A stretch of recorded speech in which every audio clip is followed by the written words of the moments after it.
Chapter 81. Mr. Dongwoo he didn't expect the girl to be grateful to him, but it didn't seem like she was going to let him go. Just as Lin Yi was concentrating on the medicine, a murderous aura came at him from behind, and the jade on his mountain twitched as well, sending a signal of danger. Lin Yi frowned, but Lin Yi didn't want to be distracted at a crucial time like this. "Stop it!"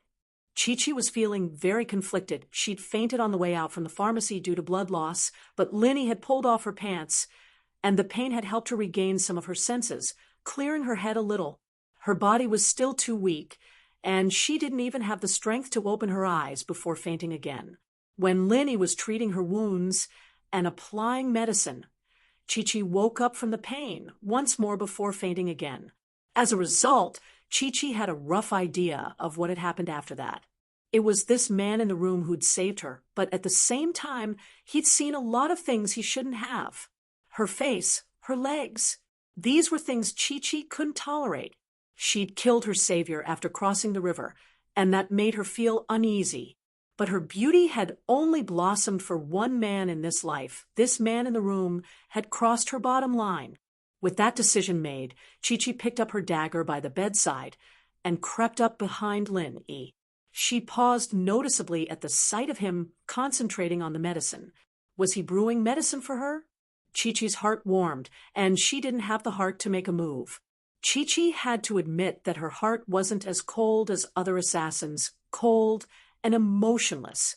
No matter what, this man in the room was her savior. Just as Chi-Chi was hesitating, Lin Yi told her to stop it, like he was scolding a child. Chi-Chi was visibly taken aback. She was going to kill him, and he was telling her to stop. Did he think that she was just going to walk around the room?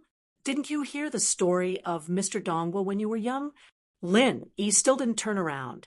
He continued, "I feel like I'm like Mr. Dongwoo in that story." Chi-Chi's face changed. Naturally, she knew about Mr. Dongwoo's story. She'd grown up in an assassin organization, but she was different from the other assassins.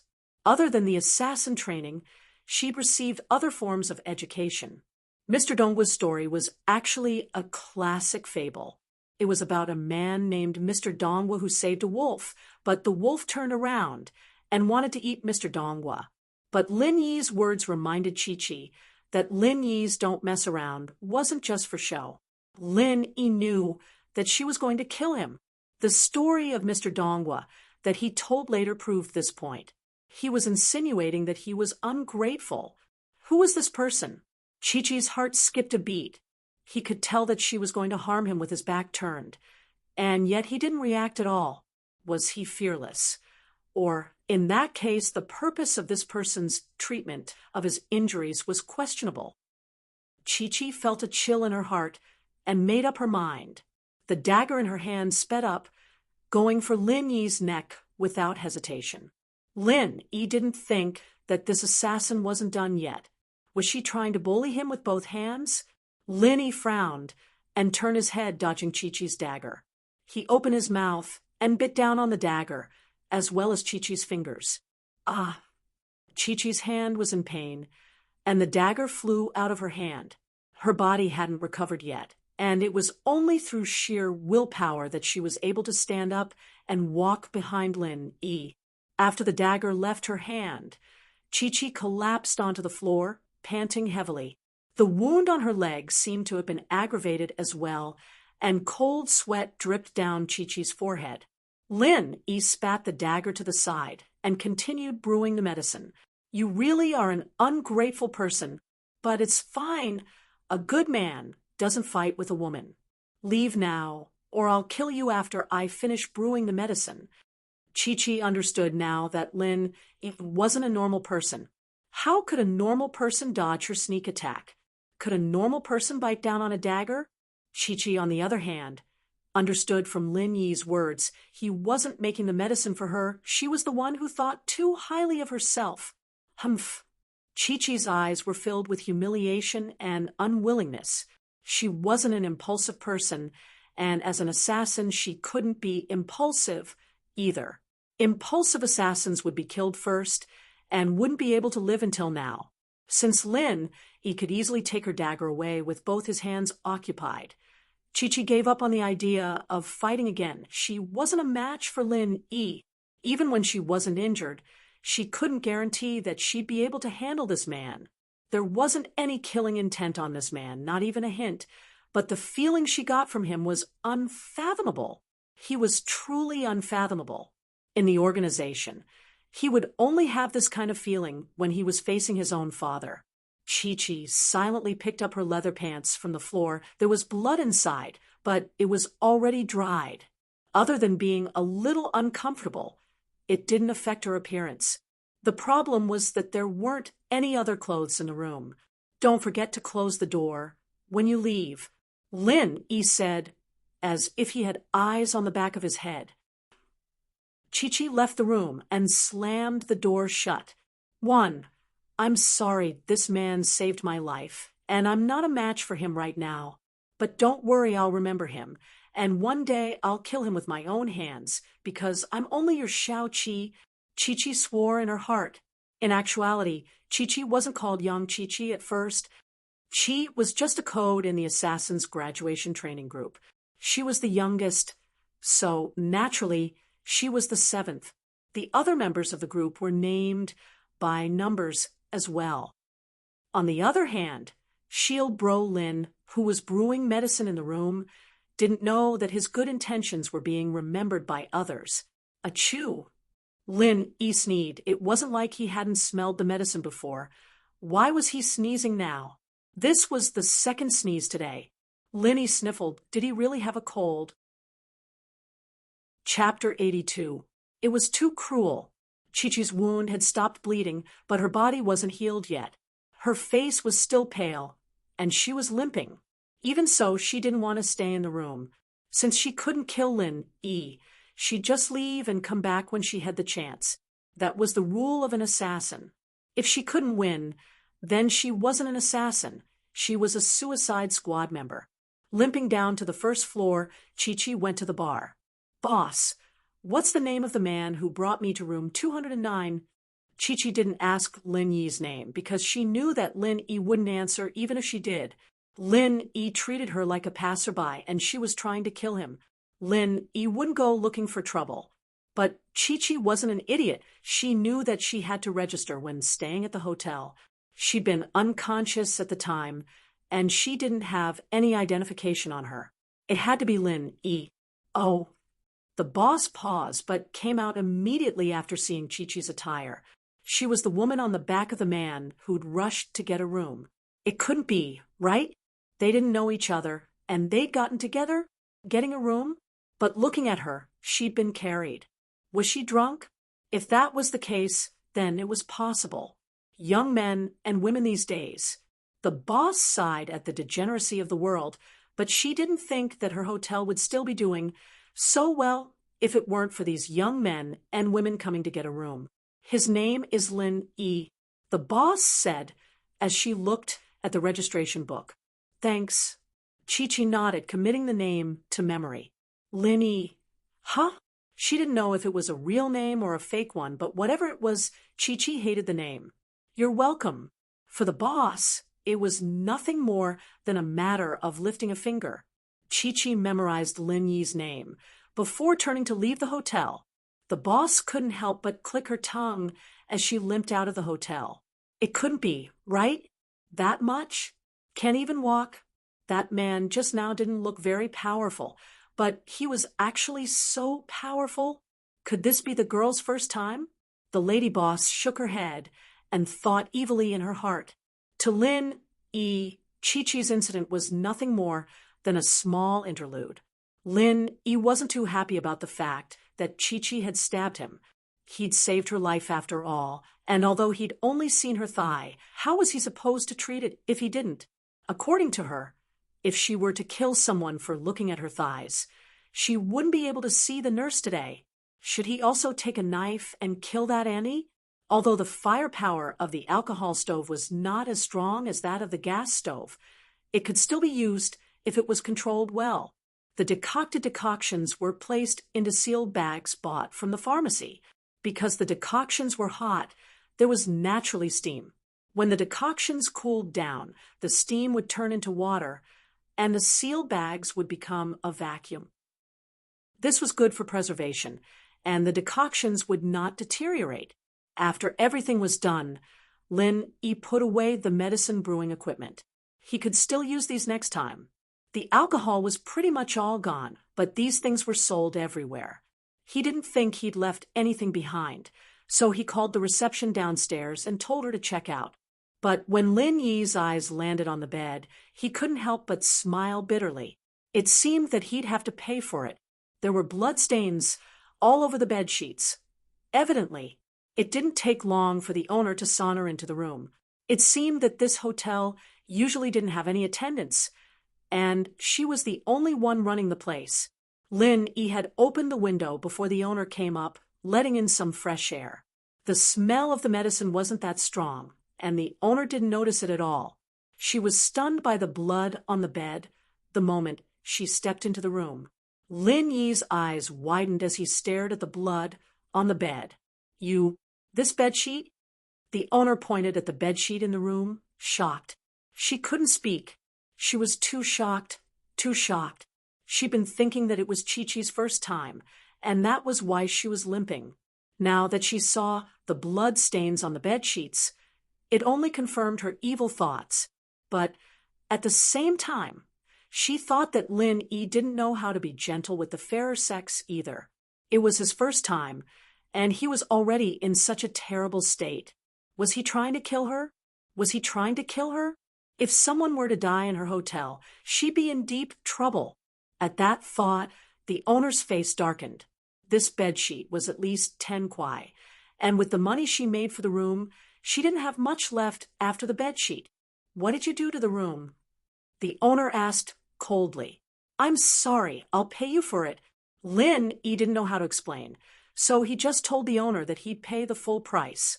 Since Lin Yi was willing to pay, naturally, the owner didn't say anything else. She thought that this kid was quite smart, or she'd have been waiting to insult him. After checking the room, the owner said, 1 disposable towel, 40 kwai. 1 bedsheet, 60 kwai. 100 kwai in total. All right, Lin Yi nodded. This owner wasn't too unscrupulous. This kind of white bedsheet cost 30 kwai in bulk. She sold it to me for 60 kwai, which was the same price as the towel. It was just double the price.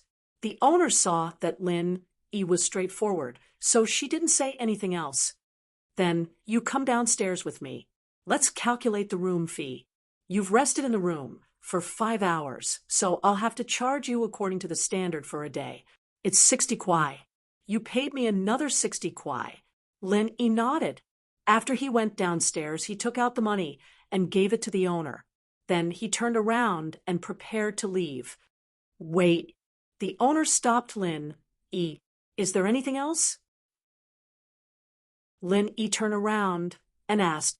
He wondered if the owner felt that it wasn't worth it and wanted to extort him again. The girl you brought just now asked for your name before she left. I told her. The owner saw that Lin Yi was so straightforward, so she kindly reminded him. Based on her intuition, the two of them definitely wouldn't be a couple, so the owner said a few more words. Lin Yi smiled bitterly. He didn't want to have any contact with the female assassin anymore, but he didn't expect that the female assassin actually remembered his name when she left. Probably there would be trouble in the future. After leaving the hotel, Lin Yi looked at the time. It was already 2:00 in the afternoon. He hadn't had lunch yet, but for Lin Yi, a meal wasn't very important. Chapter 83. The big for the school was still quiet when he got to the school. Classes hadn't ended yet.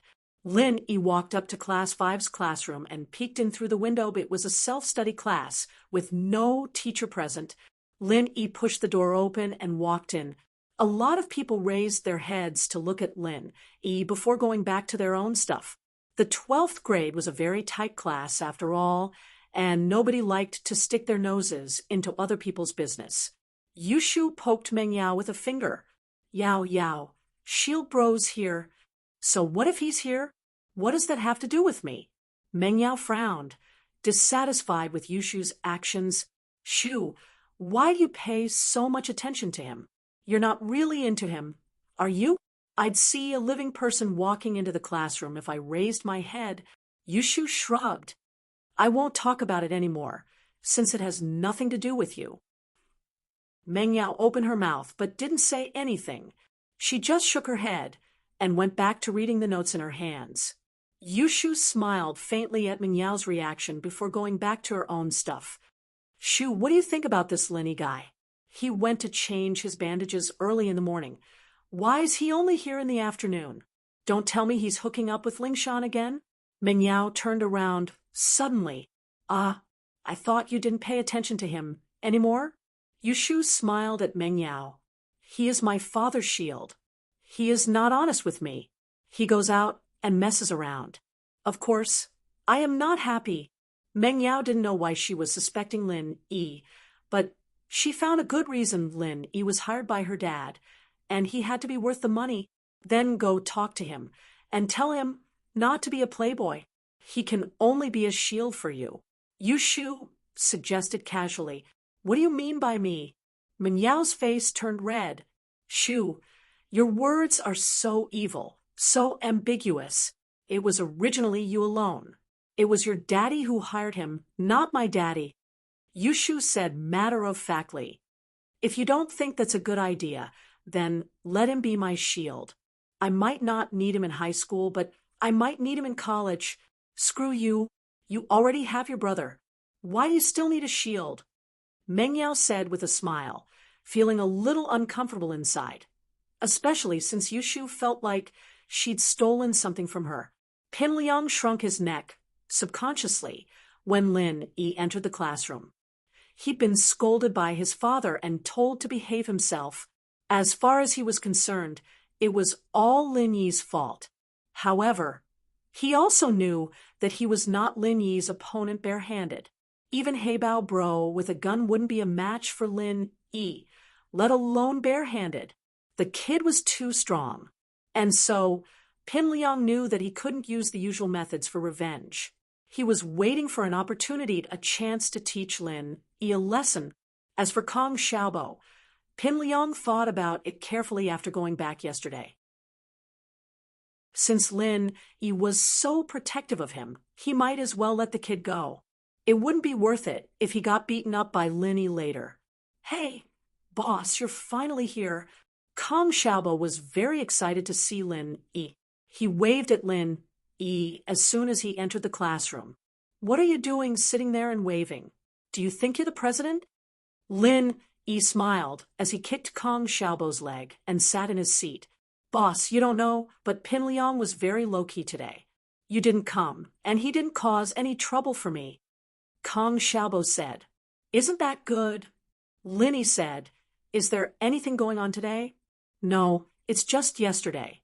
The school made a simple announcement saying that outsiders came to cause trouble and were arrested by the police. Kong Xiaobo said. Fuck. It's just that Pin Liang's family has connections, and the school is protecting him.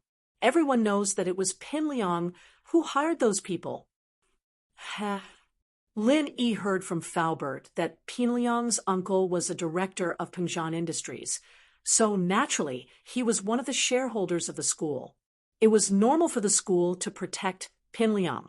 Right, boss, guess how everyone is describing you now? Kong Xiaobo lowered his voice and said excitedly, Describing me? Describe what? Lin Yi didn't know what was going on. Boss, you are now one of the big four in the school. You have replaced Pin Liang and successfully become the third of the big four. Kong Xiaobo said, as if it was something to be proud of. Big four? Lin Yi felt a chill. When did he become one of the big four? He had always been low-key, and didn't even dare to do well in exams. How did he become famous? Moreover, looking at Kong Xiaobo, it was as if being one of the big four was a glorious thing. It made Lin Yi speechless. Yeah, boss, if you beat the big four again, then you will become the big four's big four's big four's big four. Kong Xiaobo added. Big four? Lin Yi was speechless. The big four's big four's big four's big four's big four. that was even worse than the third. But Lin Yi couldn't do anything about it. After all, the fight with the outsiders yesterday was a fact. Heibao might have come to the school to cause trouble, but other people wouldn't think that way. They would think that he was the kind of student who liked to fight and beat up Pinliang's people. Naturally, he could become one of the big four. The class bell rang, interrupting Lin Yi and Xiaobo's conversation. Lin Yi wasn't too interested in the big four's name, but he couldn't do anything about it since it was Xiaobo's mouth that belonged to Xiaobo. But after thinking about it, Lin Yi felt that this was his image anyways. It would be easier for him to be Miao's shield in the future. He just needed to stand there, and people would think, who dares mess with me? And I'm a tyrant. The last class on Friday was physical activity class. Physical activity class was a class where students could go outside or stay in the classroom to study. It was the only class of the 12th grade that allowed them to relax every week. Even the students who were working hard would choose to relax during this class. They would take a stroll around the school, or stroll around the music store, snack street, or accessory store in front of the school gate. Chapter 84. You go after them, Lin. He wasn't worried about Pinliang's actions at all. Pinliang might be a little hard to deal with in school, but he wouldn't do anything out of line. Meng Yao had Yushu by her side, and Meng Yao's family background wasn't something Pinliang could do as he pleased. Even if his uncle was a shareholder of Pengzhan Industries, Pengzhan wouldn't let him off the hook that easily if he tried to force himself on Meng Yao in public. Even if his uncle was a shareholder of Pengzhan Industries. As a result, Lin Yi didn't plan on following Meng Yao and Yushu. Even if Lin Yi had wanted to, Meng Yao's personality wouldn't have allowed him to tag along. Lin Yi might as well focus on his own things instead. Boss, want to go eat some barbecue at the food street in front of the school? Kong Xiaobo had a date with Lin Yi last night, so he wanted to grab a drink or two with Lin Yi during physical exercise class. He'd been in high school for 3 years, and he'd lived to the age of 18. He'd only felt like a real man these few days. Sure, Lin Yi said happily. He hadn't eaten anything in the afternoon. Lin Yi placed the things he'd brought back from the hotel in his desk, placing a few books on the outside to prevent them from falling out. Only then was he able to leave with peace of mind. Most of the students had already left the classroom by the time the two left. There were only a few nerds left in the classroom. You couldn't count on these nerds to go out and play. These people spent all their waking hours in books. Kong Xiaobo slowed down, subconsciously as they passed by 12th grade class 9. Lin Yi was curious about his actions, but Kong Xiaobo tugged at Lin Yi excitedly just as he was about to ask him about it. Tang Yun. Lin Yi was taken aback. He subconsciously looked forward and saw a girl walking out of grade 12 class 9's classroom not far away. After the girl walked out of the classroom, she also walked towards the staircase.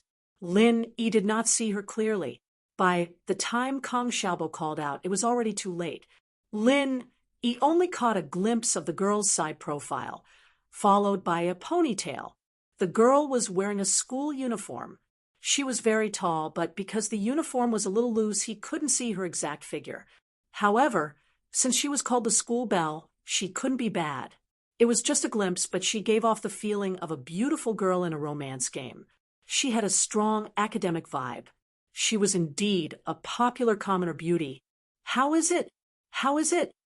Kong Xiaobo danced with joy. He was very excited, as if he had won the lottery. I didn't see it clearly. What can you tell from the back?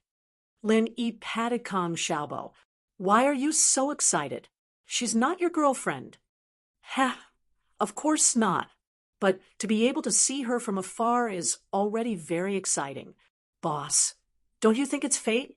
Kong Xiaobo was still very energetic. You see Chu Meng Yao and Yushu every day. Then why don't you have epilepsy? Lin Yi found it a little funny. Looking at him now, he really looked like he was having epilepsy. Isn't that different?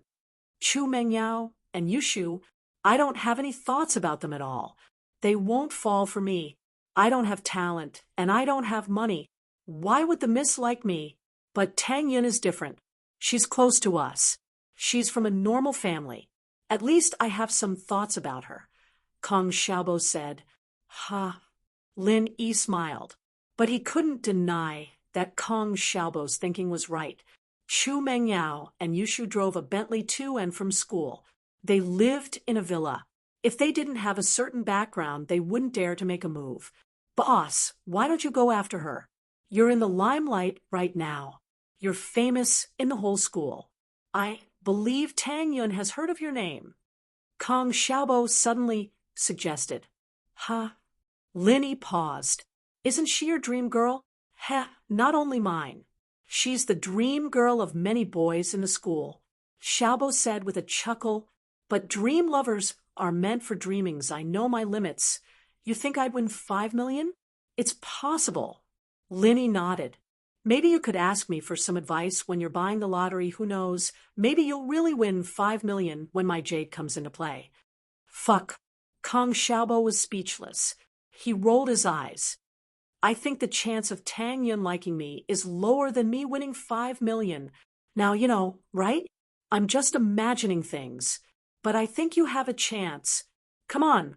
Why don't you say Zhong Pingliang has a better chance? He used to be one of the big four. Why didn't I see him getting her? Lin Yi shook his head. He didn't want any scandals. Otherwise, he wouldn't be able to explain it to Chu Mengyao. Do you know where I'm taking you? Kong Xiaobo said mysteriously. Where to? Are we going to eat barbecue? Lin Yi asked. Yes, but do you know who's selling the barbecue? Xiaobo winked at Lin Yi. You're not going to tell me that Tang Yun sells it, are you? Lin Yi didn't know whether to laugh or cry at Kong Xiaobo's mysteriousness. Bingo! Kong Xiaobo clapped his hands. It's Tang Yun's mom. Tang Yun's mom. Lin Yi froze. Ugh. Not that mother asterisk cur. I mean Tang Yun's mother's. Xiaobo coughed, realizing that his mother's name didn't sound good. It's her mom's barbecue stand. Lin Yi didn't know what to say. Boss, I'm telling you, Tang Yun usually helps her mom with the barbecue stall when she's in class. If we go eat barbecue now, we might be able to see Tang Yun. Kong Xiaobo pulled Lin Yi and quickened his pace. Let's go. We'll follow Tang Yun. Following Kong Xiaobo's actions, Lin Yi felt that his heart had become younger again. It was filled with energy. These few years, he was either assassinating or carrying out dangerous missions. He spent most of his time in a rain of bullets. It was rare for him to relax like this. It was only at this moment that Lin Yi realized that this was what he should be doing at his age, wasn't it? As Kong Xiaobo pulled him to follow the school beauty, Lin Yi felt a sense of excitement in his heart. Following the school beauty was something many boys of his age did. Chapter 85. Establish facts if even Kong Xiaobo knew about it. Zhou Ruoming naturally knew about it as well. After the third period, he brought a group of men to the food street outside of the school. He ordered some skewers and beer and waited for Tang Yun's mother's barbecue stall. Tang Yun's mother naturally knew about Zhou Ruoming. She knew that he was the bully of the school, but he didn't usually come to her stall. She didn't know what was up with him today, bringing so many people with him. Mrs. Tang was still a bit afraid of Zhou Ruoming. There used to be a seafood stall on the food street that got a stomachache from Zhou Ruoming, and the next day, Zhou Ruoming and his men smashed up the stall. Not only that, but the stall owner was beaten black and blue and couldn't come back for a couple of days. The other vendors on the food street were naturally wary of Zhou Ruoming's tyranny. They all tried to find out who he was and found out that he was one of the big four. From then on, Zhou Ruoming's stall was as careful as they could be, afraid that something would go wrong. They'd even give a small discount when they calculated the bill, afraid that Zhou Ruoming wouldn't be happy about it. Mrs. Tang wasn't the only one selling barbecue on the food street. Zhou Ruoming and the others used to eat at a barbecue stall at the front of the street. to which Mrs. Tang secretly rejoiced. A small business like this didn't make much money, and if something went wrong, she'd have to pay for it. Young brothers, please enjoy your meal. Ah. Mrs. Tang carefully placed the chicken wings on Zhou Ruoming's table, but the more careful she was, the more mistakes she made. Mrs. Tang's hand shook when she put the chicken wings down, and the seasoning on the chicken wings fell onto the leg of a fat guy next to Zhou Ruoming, leaving a greasy stain. Sorry. Mrs. Tang was at a loss as to what to do. She was terrified of these young masters, afraid that they'd get up and smash the stall if they didn't like what they were doing. How about, I help you wipe it, I can help you wash it too. Ever since Mrs. Tang had been laid off, she had been relying on the barbecue stand to support the family. Her lover had been bedridden due to a leg injury, but the compensation from the factory had never been paid. She had tried a few times, but the factory's leaders had rudely kicked her out. Mrs. Tang was a typical housewife who lived at the bottom of society. She was humble and weak, but she had no choice but to rely on her own two hands to support the family. She earned money to pay for her daughter's education and her lover's medical bills. It's nothing. The fierce-faced fat man wasn't angry at all. He casually pulled the seasoning off his pants and said nonchalantly, "How would I dare to trouble Annie to wash my pants? Mingji will kill me. You'll be my elder in the future." You brat. Zhou Ruoming poked the fat man's head. You're already sucking up. Ha. The fat man laughed, and the other students who came with Zhou Ruoming also laughed without restraint. Mrs. Tang looked at the fat man in front of her helplessly. She didn't know what he was talking about, nor did she know what these people were laughing about. The only thing she understood was that the fat man didn't seem to want to hold her responsible. Mrs. Tang let out a sigh of relief and said carefully, "Then, I'll pay for this meal?" "How can I do that? Do you think our Mingji is someone who doesn't pay for his meals?" The fat man waved his hand. "Even if I don't pay for other people's meals, I still have to pay for yours. Plus, we're all family now. We can't be short of money." So Ruoming heard the fat man's words and smiled proudly. This fat man was quite eye-catching. It seemed like he wasn't being nice to him for nothing. Mrs. Tang was getting more and more confused. She didn't know what the fat man was talking about. What did he mean by family doesn't lack money? What did he mean? At that moment, Tang Yun walked over from afar. The fat man didn't care about pleasing Mrs. Tang anymore. He suddenly stood up and shook his fat body, waving his hands and whistling. Zhou Ruoming's lackeys also whistled and winked at Tang Yun. "Sister-in-law is here. Sister-in-law is here." The fat man shouted. Tang Yun's face paled when she saw Zhou Ruoming and his lackeys, as well as the fatty's nonsense. She didn't think that Zhou Ruoming would be able to find his way here, not to mention spouting nonsense in front of her mother. When Zhou Ruoming wrote a love letter to Tang Yun rejected him mercilessly. However, Zhou Ruoming didn't seem to care at all. He kept pestering Tang Yun with a cheeky face until the bell rang. Tang Yun ran back to the classroom as if she was escaping. There were no movements for the past 2 days. Tang Yun thought that Zhou Ruoming had given up after being rejected. She didn't expect him to do something like this. How sad would her mother be if she thought that she was dating at school? Tang Yun stopped and didn't dare to move forward. Zhou Ruoming's passionate gaze made Tang Yun lower her head in fear. She blushed, embarrassed. "Boss, Zhou Ruoming's group is in front of us." Kang Xiaobo and Lin Yi followed behind Tang Yun. They saw Zhou Ruoming and his lackeys teasing Tang Yun. Kang Xiaobo was furious. "This guy is bullying Tang Yun." "Oh, so his name is Zhou Ruoming?" Lin Yi paused. He recognized the man who was leading the group. It was the guy who got hit by a basketball a few days ago. "You know him?" Kang Xiaobo heard Lin Yi's words and paused.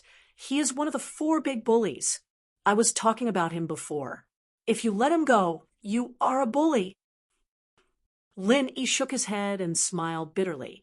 It seemed like he had done it a few days ago. I heard that Zhou Ruoming was rejected by Tang Yun. I didn't think that he would use such a despicable method. He made it a fact in front of Tang Yun's mother. Kang Xiaobo heard what the fatty was shouting and clenched his fist.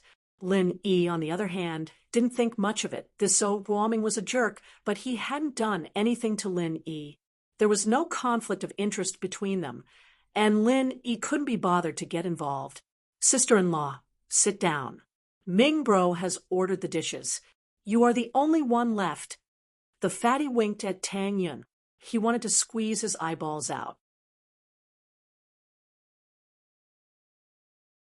Chapter 86. Chapter 86. Thirds Men Misses. Tang didn't understand what they were talking about before, but when she saw Tang Yun and heard how they called Tang Yun, Mrs. Tang immediately understood what was going on. Mrs. Tang's heart sank. Was her daughter really in love? But looking at her daughter's pale face, she didn't know if it was because she was afraid that she'd find out, or if it was because Zhou Ruoming was forcing her to be his girlfriend. But no matter what, other than sadness, Mrs. Tang couldn't think of anything else.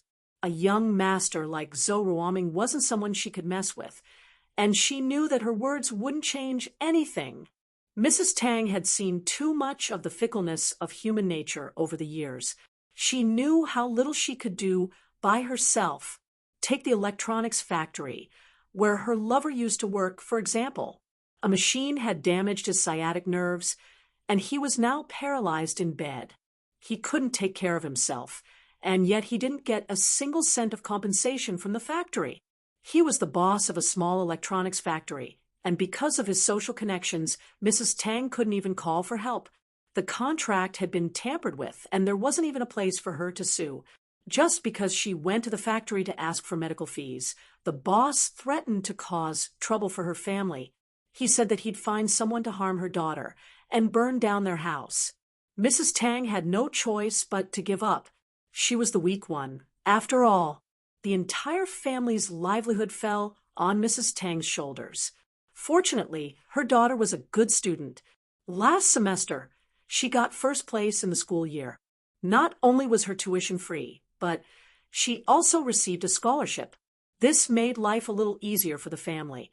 Mrs. Tang froze when she heard that her daughter had a boyfriend. She was angry at her daughter, but at the same time, she wondered if Zhou Ruoming was the one who forced her daughter into this relationship. But it would be fine if he really liked Tang Yin, since Zhou Ruoming's family background wasn't bad. Her daughter wouldn't lose anything if she was with him. She was just worried that he was just messing around with her, and that he'd dump her once he got bored. Mrs. Tang didn't know what the rich young masters' lives were like, but she'd heard about it from others. Tang Yin blushed. She wanted to argue, but Zhou Ruoming's reputation and all the rumors in the school made her a little timid. Rumor had it that Zhou Ruoming had once secretly dragged a girl to the outdoor toilet and raped her.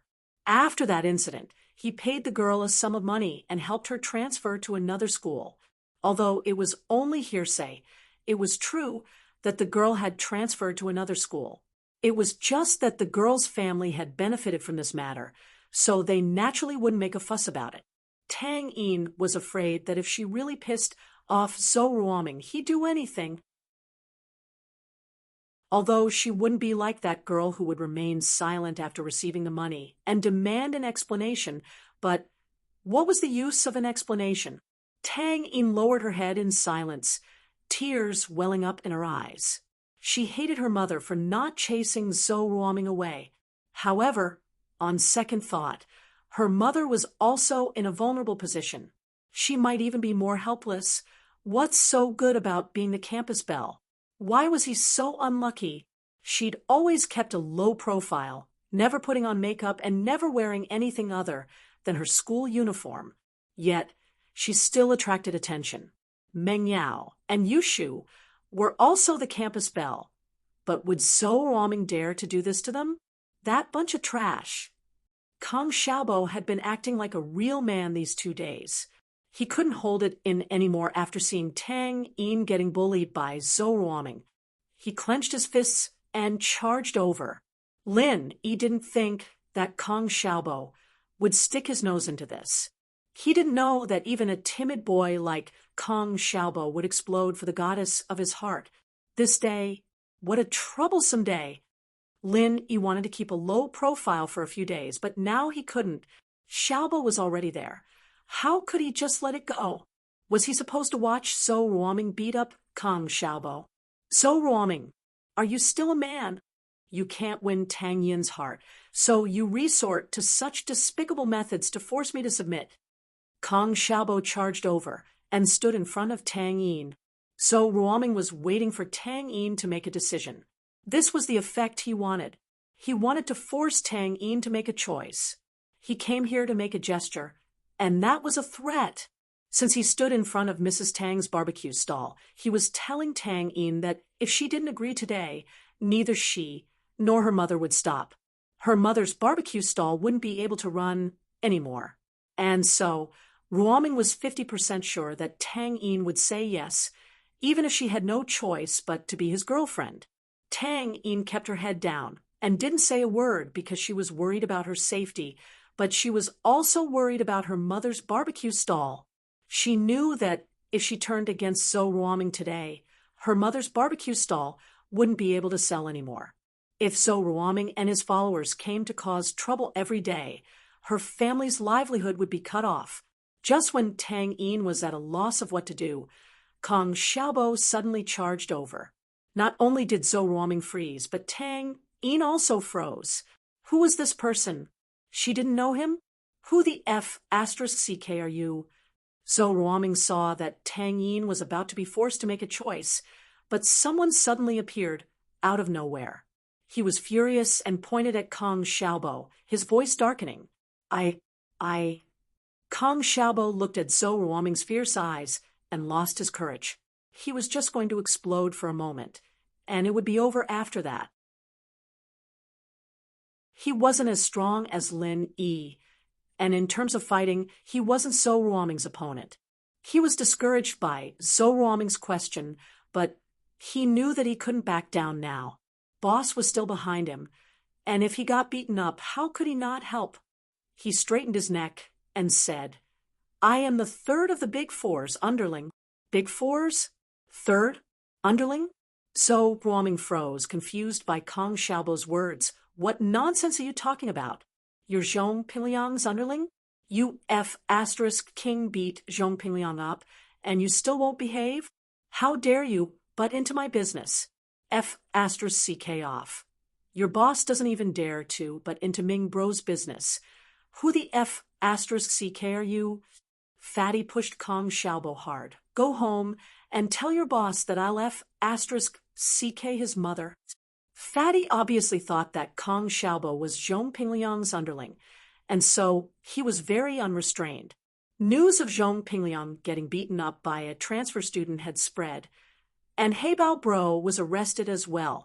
He might be sentenced to a few years in prison, so Zhong Pingliang had lost his backing and face.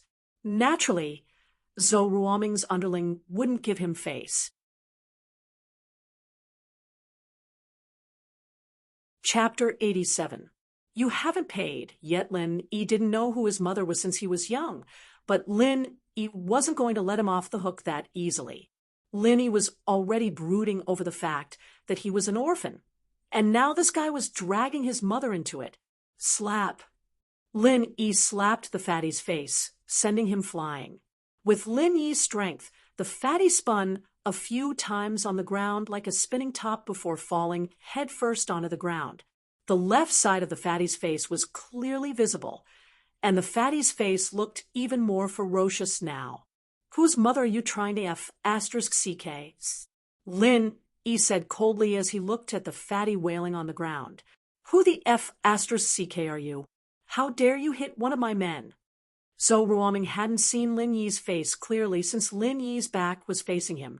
Lin Yi's slap was a little scary, but So Ruoming didn't think much about it. After all, it was when the fatty wasn't paying attention. He subconsciously thought that the newcomer was one of Lin Yi's men and reached out to push Lin Yi. Is your face healed? Lin Yi turned to look at So Ruoming. Lin Yi? So Ruoming finally recognized the man in front of him. He finally understood why he was able to send the fierce-faced fatty flying with a single slap. I'm asking you a question. Is your face healed? Lin Yi said as he looked at Zhou Ruoming. Yes, it's healed. Zhou Ruoming said, a little scared. This Lin Yi was a fucking maniac. Even Heibao, bro, was crying for his mom and dad after beating him up. How could Zhou Ruoming afford to piss him off? As for Lin Yi, he was obviously asking if he was all right after being hit by the basketball that day. Oh, Lin Yi nodded and slapped Zhou Ruoming's face. Zhou Ruoming's nose was bleeding and half of his face was swollen. However, Lin Yi didn't slap him away like before. You're screwed again. Scram. Zhou Ruoming covered his face. He felt so wronged in his heart. What was this? He was just flirting with a girl, and he actually met this devil. Moreover, he didn't seem to have provoked him, did he? Wasn't it just the fierce-looking fatty saying, fuck your mother? But that wasn't to scold Lin Yi. In this day and age, who would take the initiative to be scolded? However, the situation was pressing. Zhou Ruoming had no choice but to retreat. He didn't have the courage to fight Lin Yi. He turned around and glared at Kang Xiaobo, thinking that it was this kid's fault. However, when Zhou Ruoming saw Kang Xiaobo's proud smile, he froze. He remembered what Kang Xiaobo said earlier. His heart skipped a beat. Could it be that the third of the big for that Kang Xiaobo mentioned was Lin Yi? Yes, there was a rumor in the school that Lin Yi had replaced Pin Liang as the third of the big four. Fuck, Ruoming was quite troubled. Couldn't you at least explain it to him? If you said that you were Lin Yi's subordinate, why would I argue with you? I'll just turn around and leave. However, that was what Zhou Ruoming was thinking. If Kang Xiaobo had said that he was Lin Yi's subordinate, Zhou Ruoming might not have believed him. Let's go. Zhou Ruoming called for someone to help Fatty up and left Mrs. Tang's barbecue stand with his tail between his legs. The vendors around Mrs. Tang's barbecue stand looked at Lin Yi in shock. They didn't know who he was. However, they knew who Zhou Ruoming was. They saw Lin Yi hit Zhou Ruoming, but Zhou Ruoming didn't even dare let out a fart. They looked at Lin Yi with respect. This was a character that was stronger than Zhou Ruoming. Tang Yun, are you okay? Kang Xiaobo was close to the goddess of his heart for the first time. Although he knew that it was impossible for him and Tang Yun to be together, it was good to be able to talk to her. Now that there was a chance, Kang Xiaobo didn't want to let it go. However, because of his nervousness, Kang Xiaobo was stuttering when he spoke. Tang Yun frowned slightly. She had heard about the new Big Four's third brother, Lin Yi. She saw that the boy from before was Lin Yi, and that this Kang Xiaobo was his subordinate. She was naturally on guard. News of Lin Yi's exploits had spread. He'd taught Pin Liang a lesson as soon as he transferred, and now he'd slapped Zhou Ruoming in the face. Tang Yin was a little afraid of him now, thinking that he might be up to no good, that he'd slapped Zhou Ruoming to get on her good side. As for Kang Xiaobo, Tang Yun already saw him as Lin Yi's lackey. She didn't have a good impression of him. She heard his question and replied faintly, I'm fine. She then quickly ran to Mrs. Tang's side. Mom, Mrs. Tang understood that Zhou Ruoming was bothering her daughter. She was happy, but also afraid of Zhou Ruoming's revenge. However, seeing that Lin Yi was able to deal with Zhou Ruoming made her heart flutter. Whether it was looks or temperament, Lin Yi was much better than Zhou Ruoming. It wouldn't be bad if he became her daughter's boyfriend. At least she wouldn't have to worry about Zhou Ruoming. However, Mrs. Tang was just thinking about it. She didn't want her daughter to be wronged. Xiaobo could tell that Tang Yin didn't like talking to him, and he was a little discouraged, but he understood the difference between them, and it was basically impossible for them to get together. He didn't think too much about it. Annie, 20 mutton skewers, 2 lamb chops, 2 chicken neck skewers, 2 tofu rolls, and 2 bottles of beer. Kong Xiaobo quickly adjusted his position and became happy again. Although he didn't get Tang Yun's favor, at least he could hold his head high in front of Zhou Ruoming. What are you guys so arrogant for? In front of my boss? Aren't you guys just getting slapped in the face? Okay. Mrs. Tang nodded. These two were even stronger than Zhou Ruoming. After all, she had to take care of them. Zhou Ruoming, wait. Lin Yi suddenly called out to Zhou Ruoming. Zhou Ruoming was startled by Lin Yi's voice. He didn't know what Lin Yi wanted. Didn't he tell him to leave? Why did he call him back? Although he didn't want to go back, he had to go back. He could run, but he couldn't run away. If Lin Yi came looking for trouble, he wouldn't be able to handle it. Lin Yi, is there anything else? So Ruoming turned around with a bitter face. You haven't paid yet, Lin Yi said faintly. In fact, Lin Yi felt that Mrs. Tang was pitiful. It wasn't easy for her to support the barbecue stall alone. He wanted to help if he could.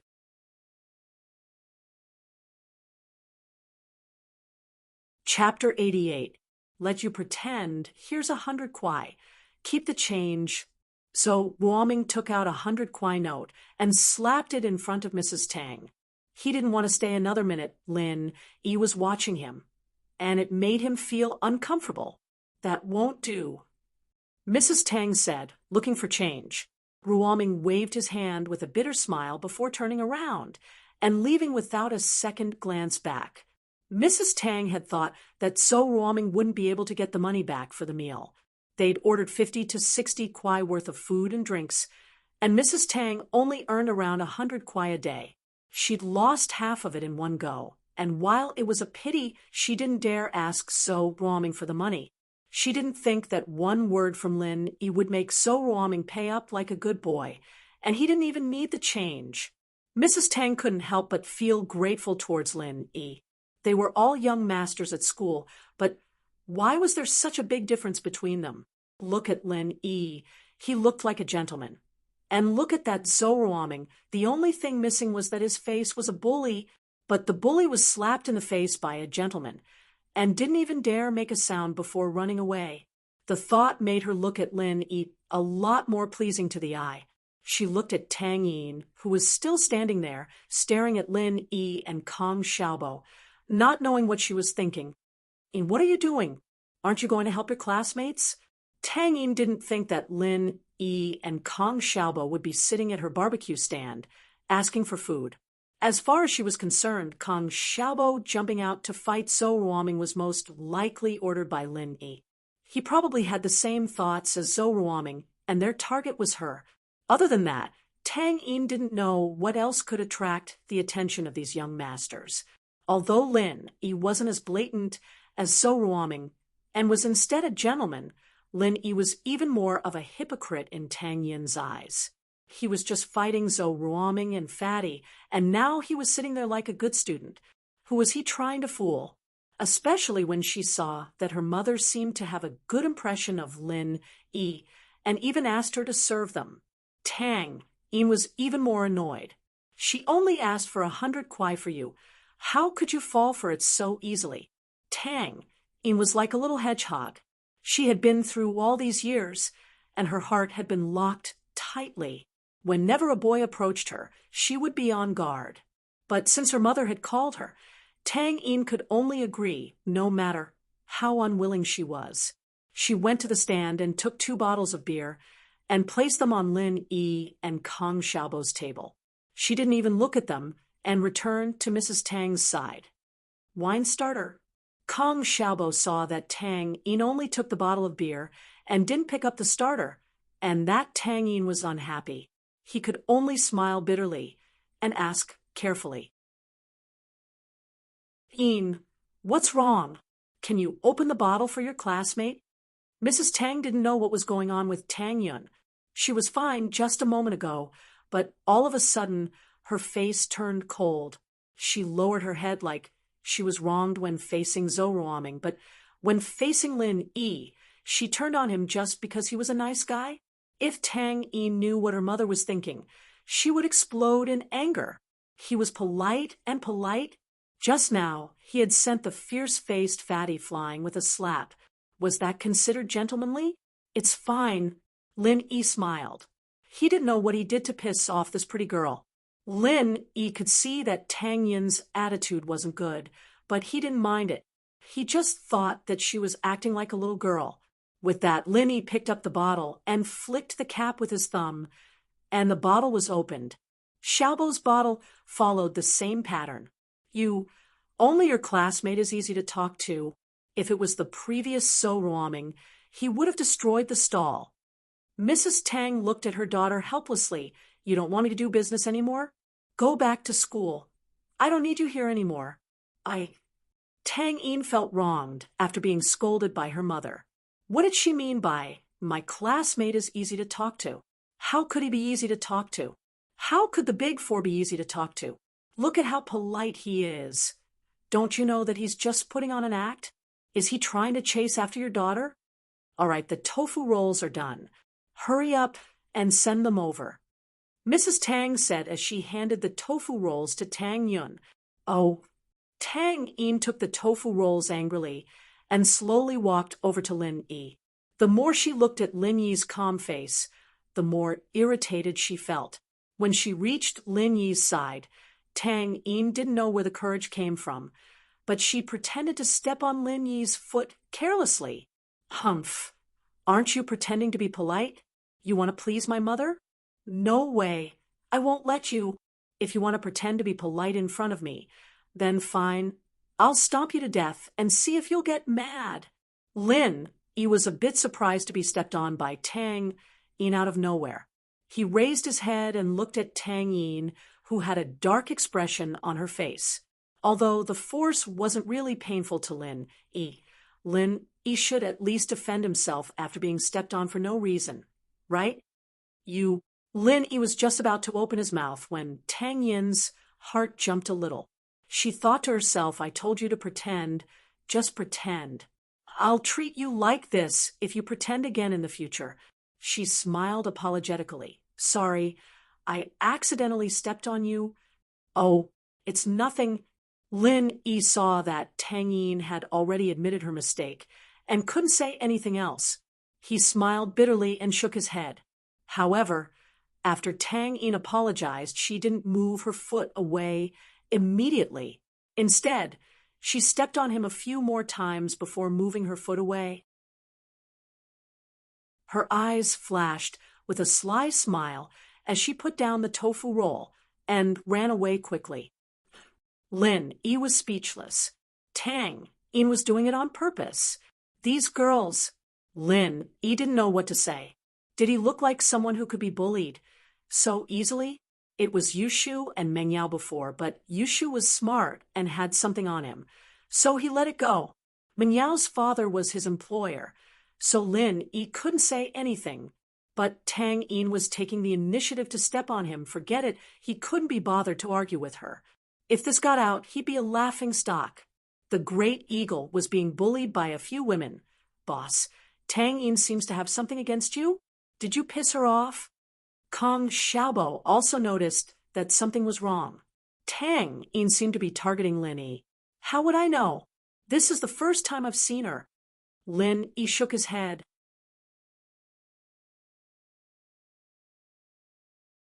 Chapter 89. What the hell? She's not the prettiest I've ever seen, but she's definitely one of the best. How could I not have an impression of her? Lin Yi shrugged innocently. That's true. Kong Xiaobo nodded in agreement at Lin Yi's words. Tang Yun's beauty was the kind that people wouldn't easily forget. Otherwise, there wouldn't be so many boys who were mesmerized by Tang Yun's beauty after just one look. Whatever, let's eat. I'm hungry. Lin Yi grabbed a tofu roll and stuffed it into his mouth. Not bad, it's pretty good. Ha. Of course. Whose mom did this? Kong Xiaobo chuckled in satisfaction at Lin Yi's praise. Lin Yi looked at Kong Xiaobo, not knowing what to say. You sound like I'm your mom? Ahem. Kong Xiaobo coughed awkwardly. Let's eat. Here, boss, a toast to you. Kong Xiaobo raised his beer. Lin Yi smiled and raised his beer as well, clinking it with Kong Xiaobo's. It didn't take long for the other dishes that Kong Xiaobo ordered to arrive. Tang Yin, however, seemed to be looking for trouble. She'd either throw the skewers on the table or bump into Lin Yi on purpose. This pretty girl was quite interesting. Lin Yi looked at the angry Tang Yin. He found it funny. She wanted to kick him out. There was a class at night, so Lin Yi and Kong Xiaobo didn't drink much. They finished the bottle in their hands and finished the food on the table. Kong Xiaobo stood up to pay the bill. Annie, how much is it? Yin, go and do the math. Mrs. Tang still had a few more sets of barbecue on the other tables, so she sent Tang Yun to do the math. 80. Tang Yun came to Lin Yi's table and glared at Lin Yi, thinking that he'd be a scammer. Kong Xiaobo blinked. He and Lin Yi ordered at most 40 kwai. How could it be 80? But seeing how confident Tang Yin was, he didn't want to argue with his goddess. He took out a 100 kwai bill from his pocket and handed it to Tang Yin. Wait, Lin Yi stopped Kong Xiaobo. I think I got it wrong. I calculated it. 20 mutton skewers is 20 kwai. 2 lamb chops is 8 kwai. 2 chicken necks is 4 kwai. 2 tofu rolls is 2 kwai. 2 bottles of beer is 4 kwai. That's 38 kwai, right? Tang Yin didn't expect Lin Yi to calculate the bill with her. She blushed and felt uncomfortable. She wasn't a greedy person. The reason why she said 80 kwai was because she was annoyed with Lin Yi's gentlemanly behavior. She wanted to expose him, but Lin Yi didn't say anything. This made Tang Yin even angrier. She thought, since you like to pretend so much, then go ahead and pretend. I'll charge you a bit more to vent my anger. In the end, Shield Bro questioned Tang Yin when she said 80 kwai. Yin, what's wrong with you? How can you calculate the bill? Although Mrs. Tang was busy with the barbecue, Tang Yin wasn't far from her. She could hear the conversation between Tang Yin and Lin Yi clearly. She was angry when she saw her daughter giving a random price to the customer. She scolded her daughter with a stern face. Tang Yin was already angry because of Lin Yi. Now that she was scolded by her mother, she couldn't hold it anymore. She pursed her lips and raised her head to look at Lin Yi. Her eyes were spitting fire. She wanted to burn Lin Yi to death. I don't want the money anymore. Leave. I'll treat you to this meal. I don't want to see you again. She was on the verge of sobbing. She didn't wait for Lin Yi to say anything before covering her face and running away. She didn't even say goodbye to Mrs. Tang, who was beside her as she ran towards the school. Tang Yin's strong reaction surprised Lin Yi. He didn't expect Tang Yin to have such a strong side. This child. Mrs. Tang didn't know what was wrong with her daughter today. The boy in front of her helped her out. Not only was she not grateful, but she was also angry at him.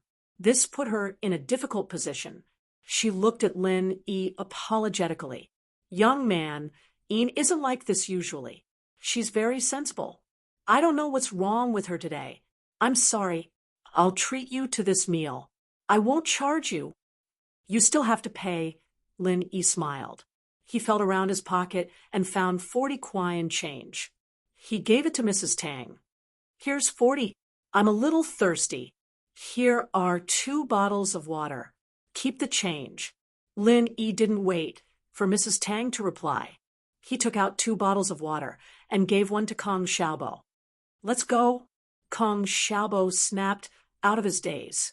He didn't know what to do as he watched Tang Yin run away. He didn't know what to do until Lin Yi paid for the water.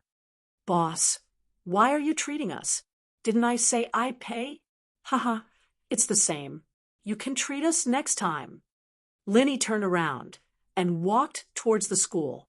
Kong Xiaobo quickly said goodbye to Mrs. Tang and followed Lin Yi. Next time, Mrs. Tang nodded enthusiastically at Kong Xiaobo. Of course, Kong Xiaobo replied. What a sensible child. Mrs. Tang sighed as she watched Lin Yi's back. She didn't know what was wrong with her baby girl. She was afraid that these two wouldn't come again. Boss, what happened today is weird. Xiaobo caught up to Lin Yi, but Tang Yun was nowhere to be seen. She was long gone, evidently long gone. What's weird about it? Lin Yi didn't think too much about it. You, on the other hand, be careful. Don't let Zhou Ruoming cause trouble for you.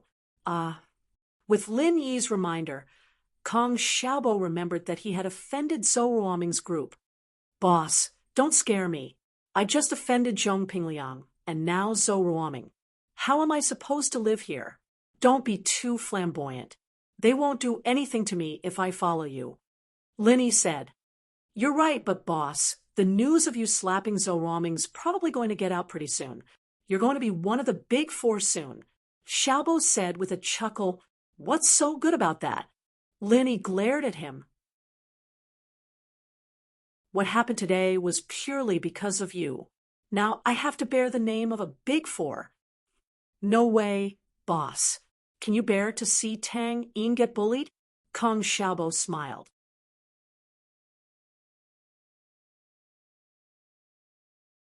Chapter 90. Taking out his anger on the test paper. Chapter 90.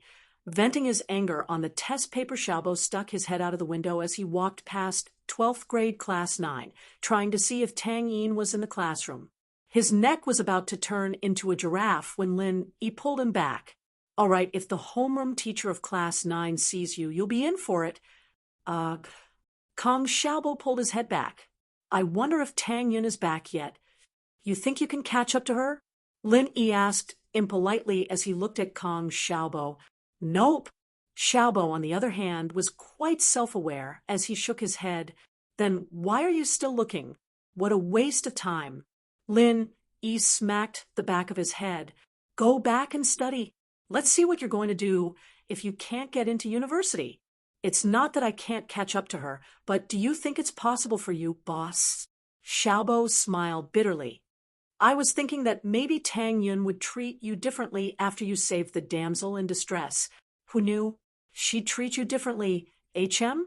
Kong Xiaobo's words made Lin Yi think of another problem. Did Tang Yun think that he was saving the damsel in distress? Or did she use Zhou Ruoming to put on a show? If that was the case, she might have misunderstood that he was pursuing her like Zhou Ruoming. If that was the case, then Tang Yun's abnormal behavior was understandable. What a girl with a strong sense of self-awareness. A faint smile appeared on Lin Yi's lips, but it was interesting. If it weren't for the fact that he had a mission to attend to, he would have thrown himself into school life and enjoyed the flirtatious, subtle relationships between students of his age. Let's go. Class is about to start, Lin Yi reminded Kong Xiaobo as he quickened his footsteps. The bell for the evening class had already rung. Kong Xiaobo did not dare to stay any longer. He followed Lin Yi into grade 12 class 5's classroom. Meng Yao and Yushu had returned a long time ago, and they were whispering something to each other. Yushu glanced at Lin Yi before turning back to her conversation with Meng Yao. What surprised Lin Yi was that Pinliang wasn't in the classroom. His two underlings, Gao Xiaofu and Zhang Naipeo, were there, but Pinliang's seat was empty. But it didn't take long for Xiaobo to get some information from someone else. A police car had come to the school and taken Pinliang away. This result surprised Lin Yi. Could it be because of Brother Heibao? If Heibao bro couldn't hold on and bit Pinliang out, then it meant that the kid was pretty unlucky. The tutoring class at night was also a test. An hour before, the students handed in their test papers, and the committee member in charge of studying would take a stack of papers and hand them out randomly.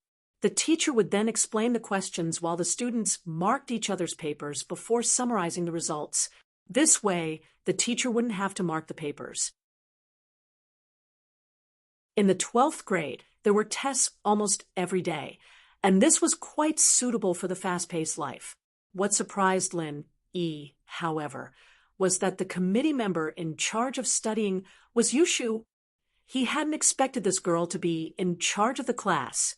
After the exam, Yushu handed out a stack of test papers as she walked up to Lin Yi. She didn't even look at Lin Yi as she tossed him a test paper with a straight face and went off to hand out the others. Yushu smiled evilly as she turned around, but quickly put it away. Meng Yao. Lin Yi was speechless as he looked at the name on the test paper. How could there be such a coincidence? Lin Yi was 100% sure that Yushu had done it on purpose. Most of the boys in the class dreamed of marking Meng Yao's or Yushu's papers one day. It was just a paper.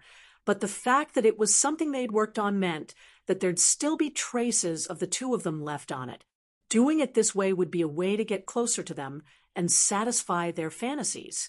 Regrettably, however, Yushu and Meng Yao's papers were always swapped. As time went by, Yushu would be suspected of using her position to cheat, but no one dared to expose it. This time, however, Yushu gave Meng Yao's paper to Lin Yi, leaving her and Lin Yi's papers last.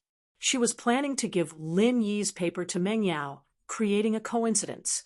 After handing out the papers, Yushu took the two papers back to her seat and put them in front of Meng Yao with a smile. Yao Yao, you pick one? What do you mean? Don't we always mark each other's papers? Meng Yao looked at Yushu strangely. Ugh, this time, I accidentally gave out your paper. Yushu explained. So, forget it. Meng Yao knew that Yushu would make a mistake every time she did this. She might have accidentally given out the wrong paper. Whatever, anyone will do. Meng Yao didn't care, since it wasn't her paper. Oh, I'll give you this one then. Yushu tossed Lin Yi's test paper to Meng Yao before sneaking her own test paper to Lin Yi. Lin Yi? Meng Yao looked at the name on the paper and paused for a moment before understanding what was going on. She turned around and saw Yushu, who was pretending to be fine. Yushu was the one who did it. Meng Yao knew it was Yushu. Ugh, Yao Yao, what's up? Yushu raised her head with a smile, as if she didn't know what was going on. Let me see your paper. Meng Yao looked at the paper Yushu was covering tightly. She wanted to snatch it away. Ah, what's there to look at? Yushu felt guilty as she tightened her grip on the paper. Give it to me. Meng Yao snatched Yushu's paper away forcefully, and Yushu let go, afraid that she'd tear the paper. Meng Yao, on the other hand, glared at Yushu when she realized that it was her own paper. Shu, where did you put my paper? Ugh, I gave it to Shield Bro. He took it away. Yushu thought evilly. Yes, he did. I'm so pissed. Meng Yao was speechless at Yushu's actions, but she was used to Yushu's personality. She knew that Yushu was the type that wanted to see the world in chaos, so she didn't say anything.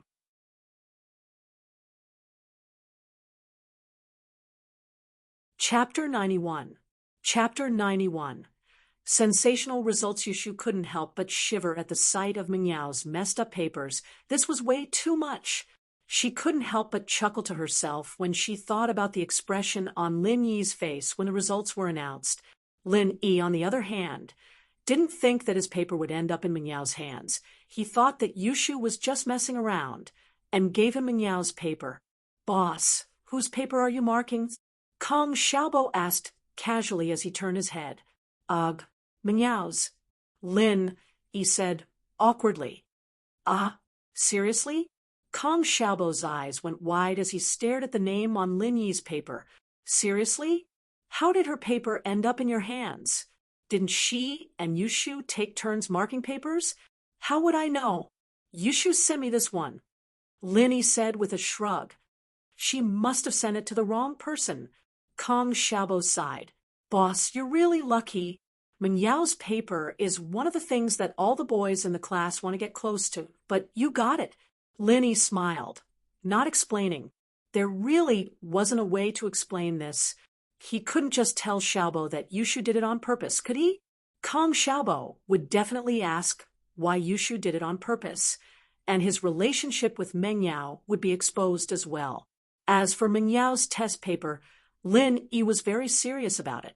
Meng Yao was always fierce to him, but Lin Yi knew that most of the time she didn't mean what she said. Especially that night when Yushu invited him to dinner with her. Lin Yi could tell that Meng Yao was a good person at heart.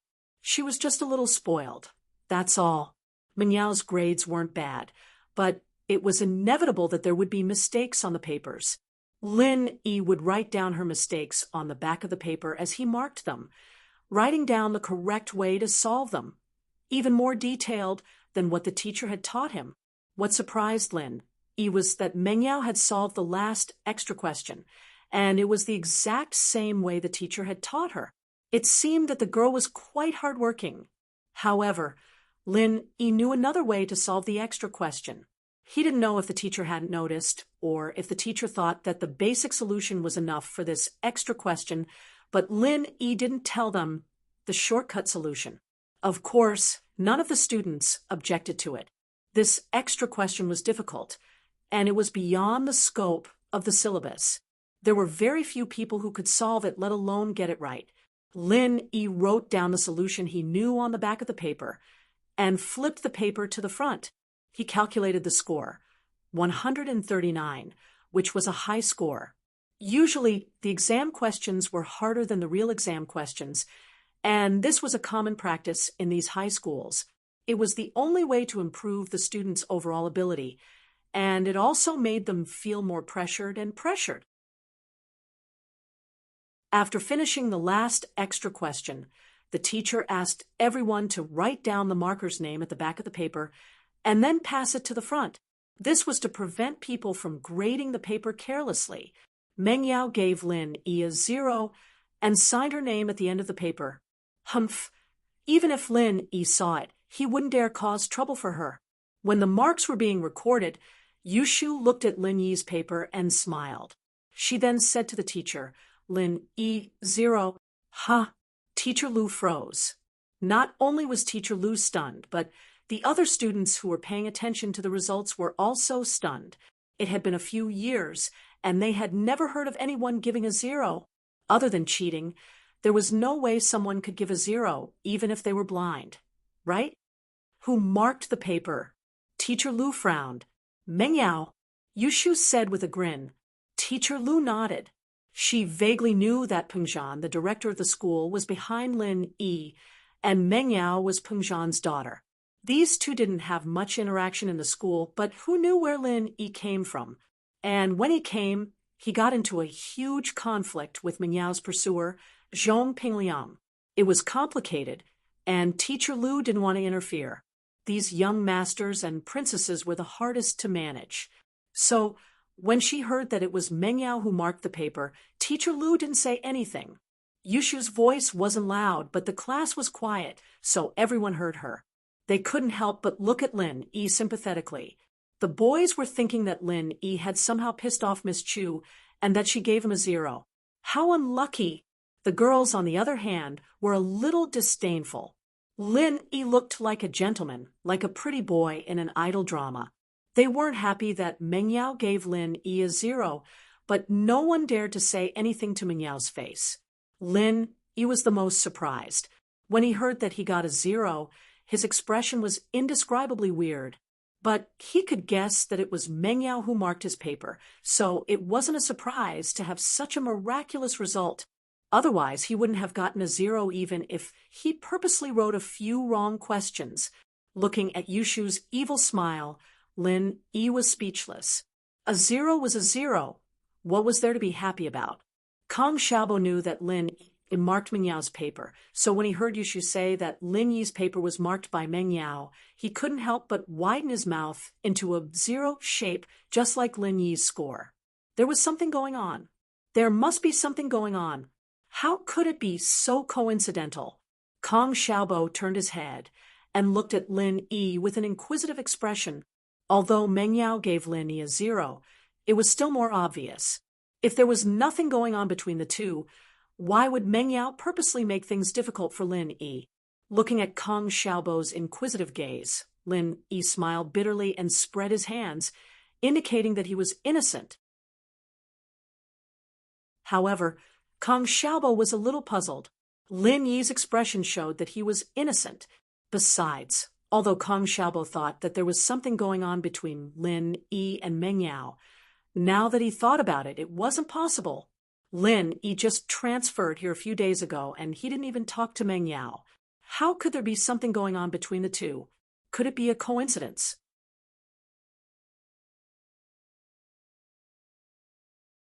Chapter 92. Chapter 92. Did she cross the line?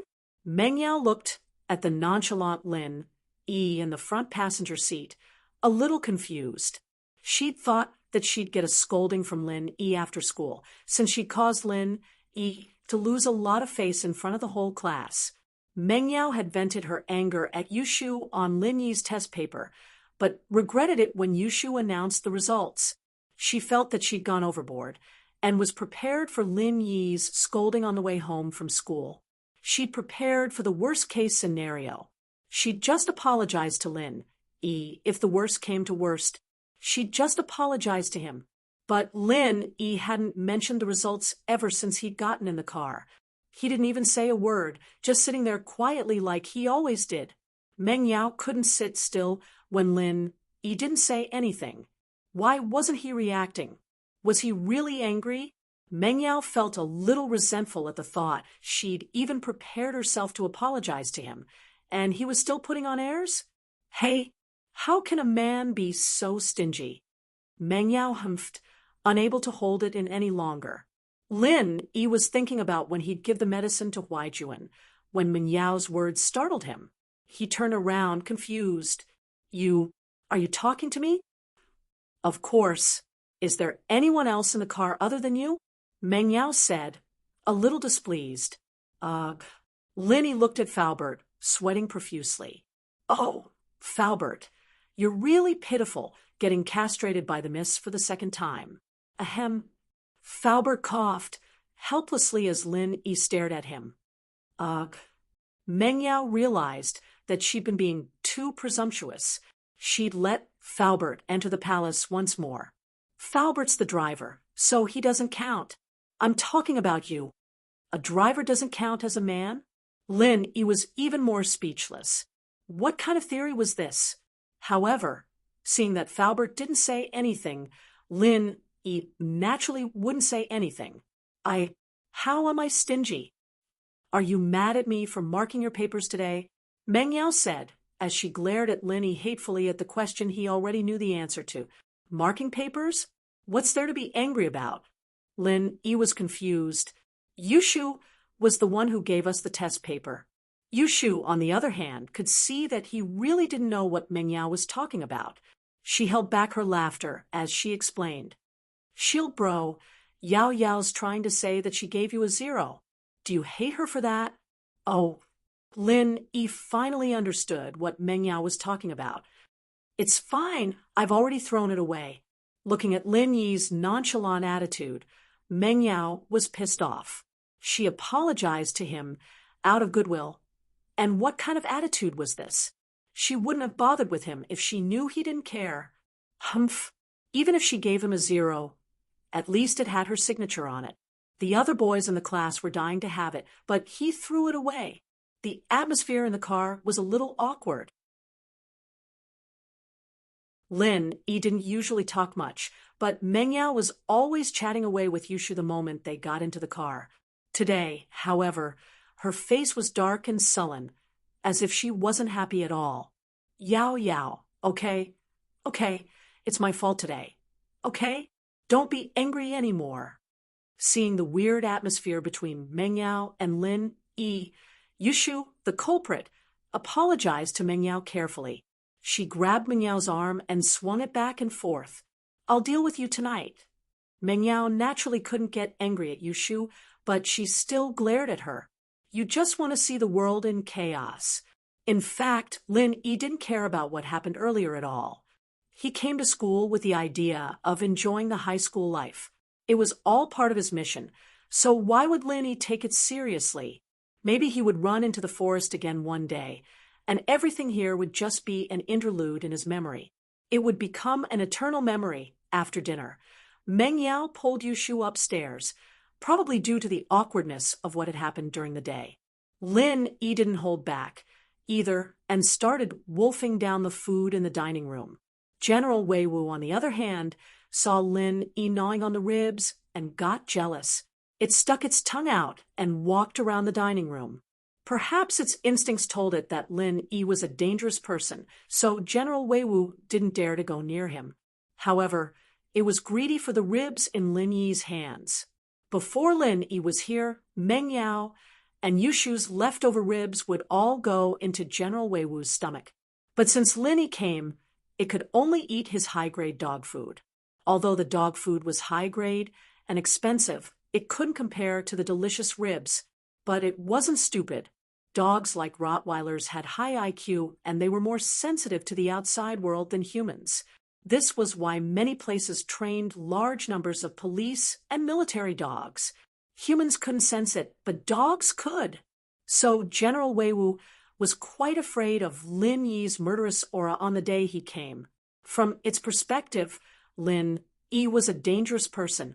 So no matter how jealous it was, General Wei Wu didn't dare to snatch it. Humans were afraid of death, and so were dogs. Lin Yi looked at General Wei Wu, who was walking in circles in front of the dining room.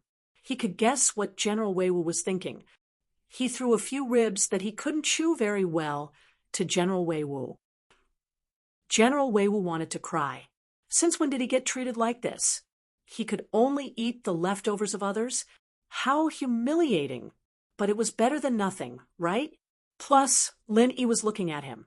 If he didn't eat it, he might get beaten up. With that thought, General Wei Wu happily ate the ribs Lin Yi threw to him.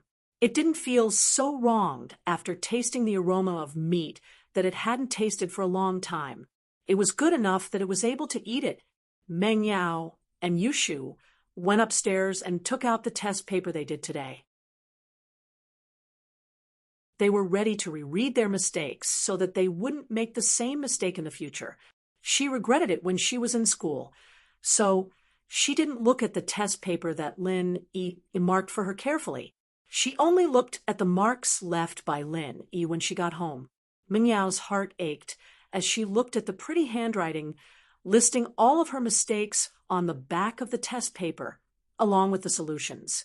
She regretted what she'd done today. She'd messed around with Lin Yi's answers and gave him a 0. But Lin Yi had gone to the trouble of listing all of her mistakes out, even listing out the solutions. She really went overboard.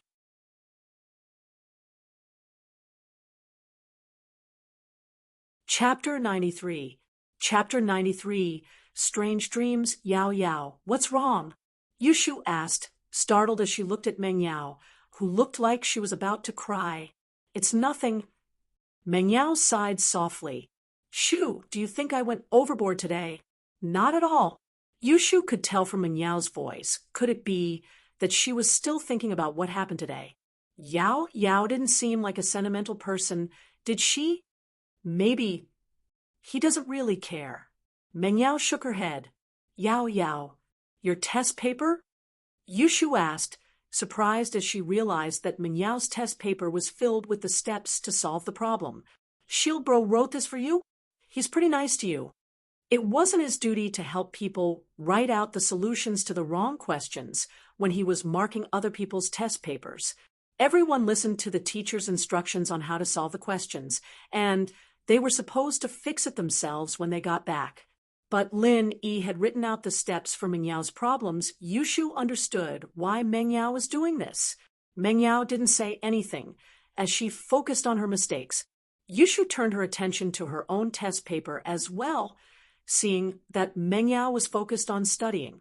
She didn't think that Lin Yi's steps were even more detailed than the teacher's instructions. Meng Yao was a little surprised. Lin Yi seemed to be afraid that she wouldn't be able to understand the problems. Every step was so detailed that he even had annotations. Meng Yao was starting to doubt Lin Yi's identity. Just where did her father find someone like this? She'd thought that he was a migrant worker when she first saw him, but how could a migrant worker know how to solve 12th grade math problems? Meng Yao was a little surprised when she saw the last question. Hadn't she solved it already? She'd been feeling a little proud when Mr. Liu explained it to her. Everyone in the class hadn't been able to solve it, but she'd solved it. Meng Yao's vanity was satisfied. But when Meng Yao saw the steps, she couldn't help but be stunned. This was a solution she had never seen before, but it was much simpler than her own method. Meng Yao couldn't help but feel touched. She knew that Linny was doing this for her own good, and he wasn't just being perfunctory. Otherwise, he wouldn't have needed to write down this solution. Shoo, look at this question, Meng Yao said with a sigh as she pushed her paper towards Yushu. At first, Yushu thought that Meng Yao was asking for her help because she couldn't do the test, but when she saw the problem Meng Yao was pointing at and how Linny had solved it, her jaw dropped. Seriously? Shield Bro is that strong? Not only was he good at fighting, but he was also good at studying. Yao Yao sis, you've earned big. Big. Meng Yao looked at Yushu, confused. Where can I find a guy like this? You have to make the first move, or someone else will beat you to it, Yushu said. Meng Yao pursed her lips in disdain. Him? Who would be interested in him? Yushu smiled mischievously. Many wait, and see if you don't believe me. Linny finished his food and threw the 2 spare ribs to General Weiwu. Linny wanted to keep them for tomorrow morning, but it was the weekend, and Faubert said that he would take care of all 3 meals. Meng Yao and Yushu would definitely be sleeping in, so there was no need for him to wake up early to make breakfast. Linny went back to his room and laid down on his bed. There were a lot of things to do today, and he had to boil Huai Juan's medicine in the afternoon. Linny was really tired, and he didn't want to get up after a day of practice, right? It shouldn't be a big deal if he missed a day of practice, right? Linny hesitated. He hadn't slept since coming out of that strange cave, spending every night practicing. The good thing was that he'd be full of energy after practicing, and it felt like he'd slept for 10 hours straight. Linny didn't dare slack off when he was at home, with old Lin watching over him, no matter how tired he was. But when he was on a mission, Linny had to stay alert at all times, and he didn't dare sleep for Real. He'd never been in a situation like this before, without old Lin watching over him, and with no danger around him. Linny decided to slack off. As expected, people became lazy when they were at ease. Linny sighed. He was really tired today, and Linny didn't want to practice. All he wanted was a good night's sleep. Linny felt like he'd entered a space of nothingness, a field of darkness. Linny became alert immediately. What was this place? Was it a dream? Suddenly, following Linny's thought, the space of nothingness suddenly became as bright as day, and a figure gradually condensed in front of him. Who are you? Linny asked subconsciously. He hadn't had a dream for many years, and Linny had gradually forgotten the feeling of a dream. But today, was he dreaming? My surname is Jiao. The figure slowly condensed into the appearance of an old man. He had a sage-like appearance, and he spoke calmly in front of Linny. What? Sexual intercourse? Linny looked at the old man in front of him in shock. How could this person be more vulgar than me? Why did he use this word the moment he opened his mouth? Could it be that he'd watched too many pornographic movies and his mind had been corrupted? Even in his dreams, he was talking about these filthy things. The old man suddenly felt awkward. My surname is Jiao, and I'm called Jiao Yazi. What? Foot? Linny was even more shocked. What kind of dream was this? Was it a joke? Jiao Yazi was speechless. This nickname hadn't been used for many years, and he didn't expect this kid to use it. He was a little displeased. It's Jiao Yazi, not Foot. You little kid, don't be rude to this old man. Sorry, Jiao Lao. I heard wrongly. Linny was a little embarrassed, but he thought it's just a character in a dream. I don't have to care so much about it, right? Do you think you're dreaming? Jiao Yazi seemed to see through Linny's thoughts, and he sneered and looked at him. Am I not? Linny was stunned, and he looked at Jiao Yazi strangely.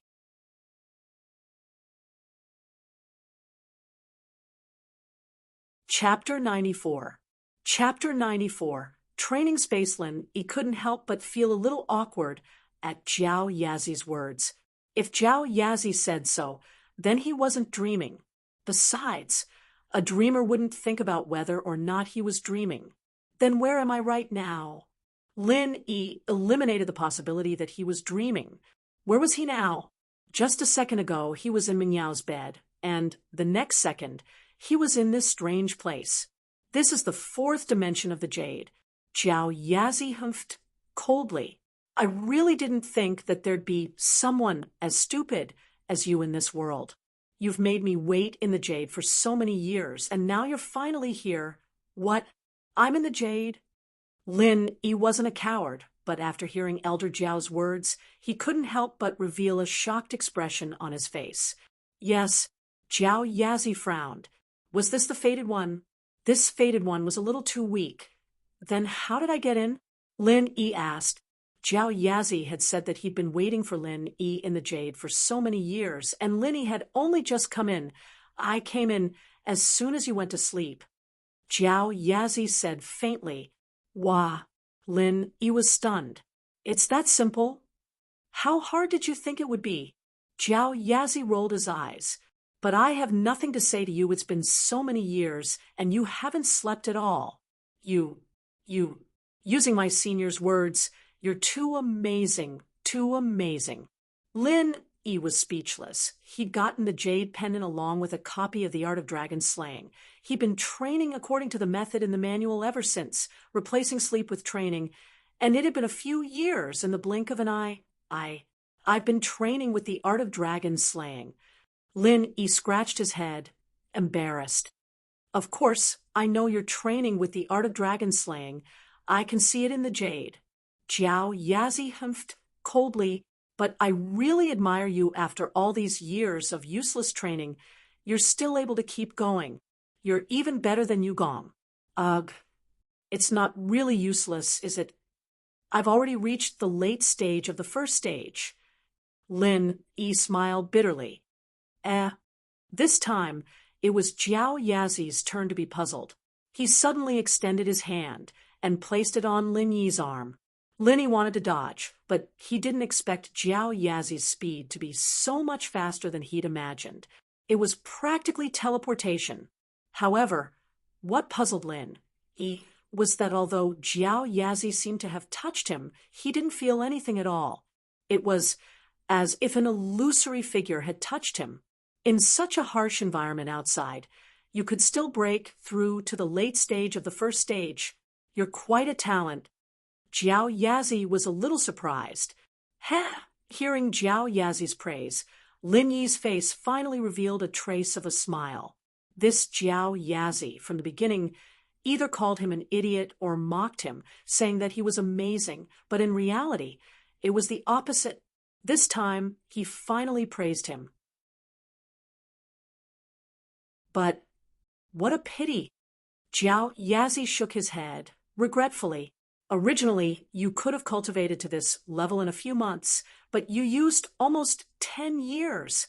Talents will also be wasted, wasting the best age for cultivation. Ugh. Lin Yi didn't expect Jiao Yazi's final words to hit him. He was speechless.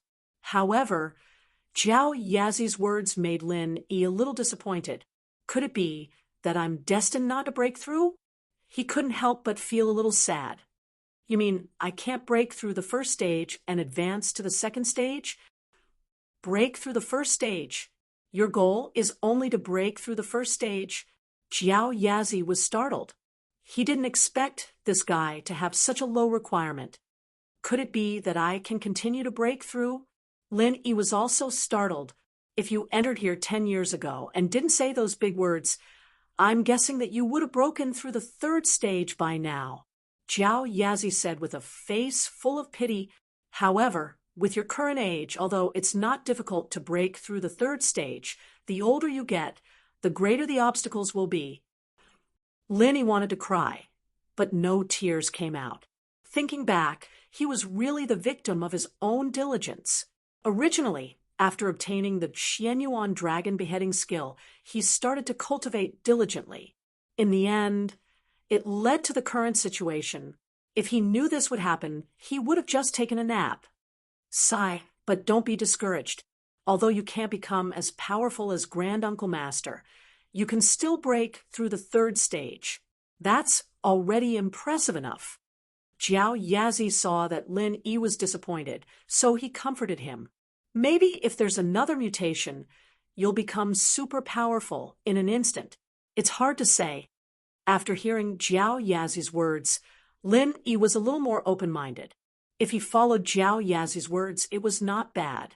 Thinking of the endless benefits that this Xianyuan dragon beheading skill brought him just to the late stage of the first stage, wouldn't he be even more powerful when he broke through the third stage? Thinking of this, Lin Yi felt that he did not need to be so greedy. You're saying that I have a chance to break through the first stage now. Lin Yi was naturally pleasantly surprised when he thought about it. Of course, Jiao Yazi nodded. The energy contained in this space is a few times or even tens of times that of the outside world. Your cultivation speed here will also be a few times faster than the outside world, especially when it's time to break through. Because of the harsh environment outside, the energy is thin, so it's impossible to provide the huge amount of energy needed to break through in an instant. This is also the main reason why you repeatedly failed to break through. This was the first time Lin Yi heard about energy. Originally, when he cultivated, he did absorb something similar to vital qi from the natural world, but he did not know what it was. Perhaps it was called vital qi in some martial arts novels, but it was what Jiao Yazi referred to as energy. However, I advise you to stop talking about me and you. Hurry up and cultivate. The mechanism of the stone door was personally set up by Marshal Granduncle, not to mention that I'm just an illusion. Even if I were here in person, I wouldn't be able to force it open. Jiao Yazi glanced at Lin Yi and said faintly, if you don't want to miss this 5-year period, then stop talking nonsense. Lin Yi was shocked. That's right, the 5-year period was about to end. But he did not expect to unintentionally discover a shocking secret of this jade pendant. Originally, he thought that this jade pendant was just a mysterious item that could predict misfortune. He did not expect that this jade pendant was actually a cultivation space. Moreover, there was a person named Jiao Yazi waiting for him inside.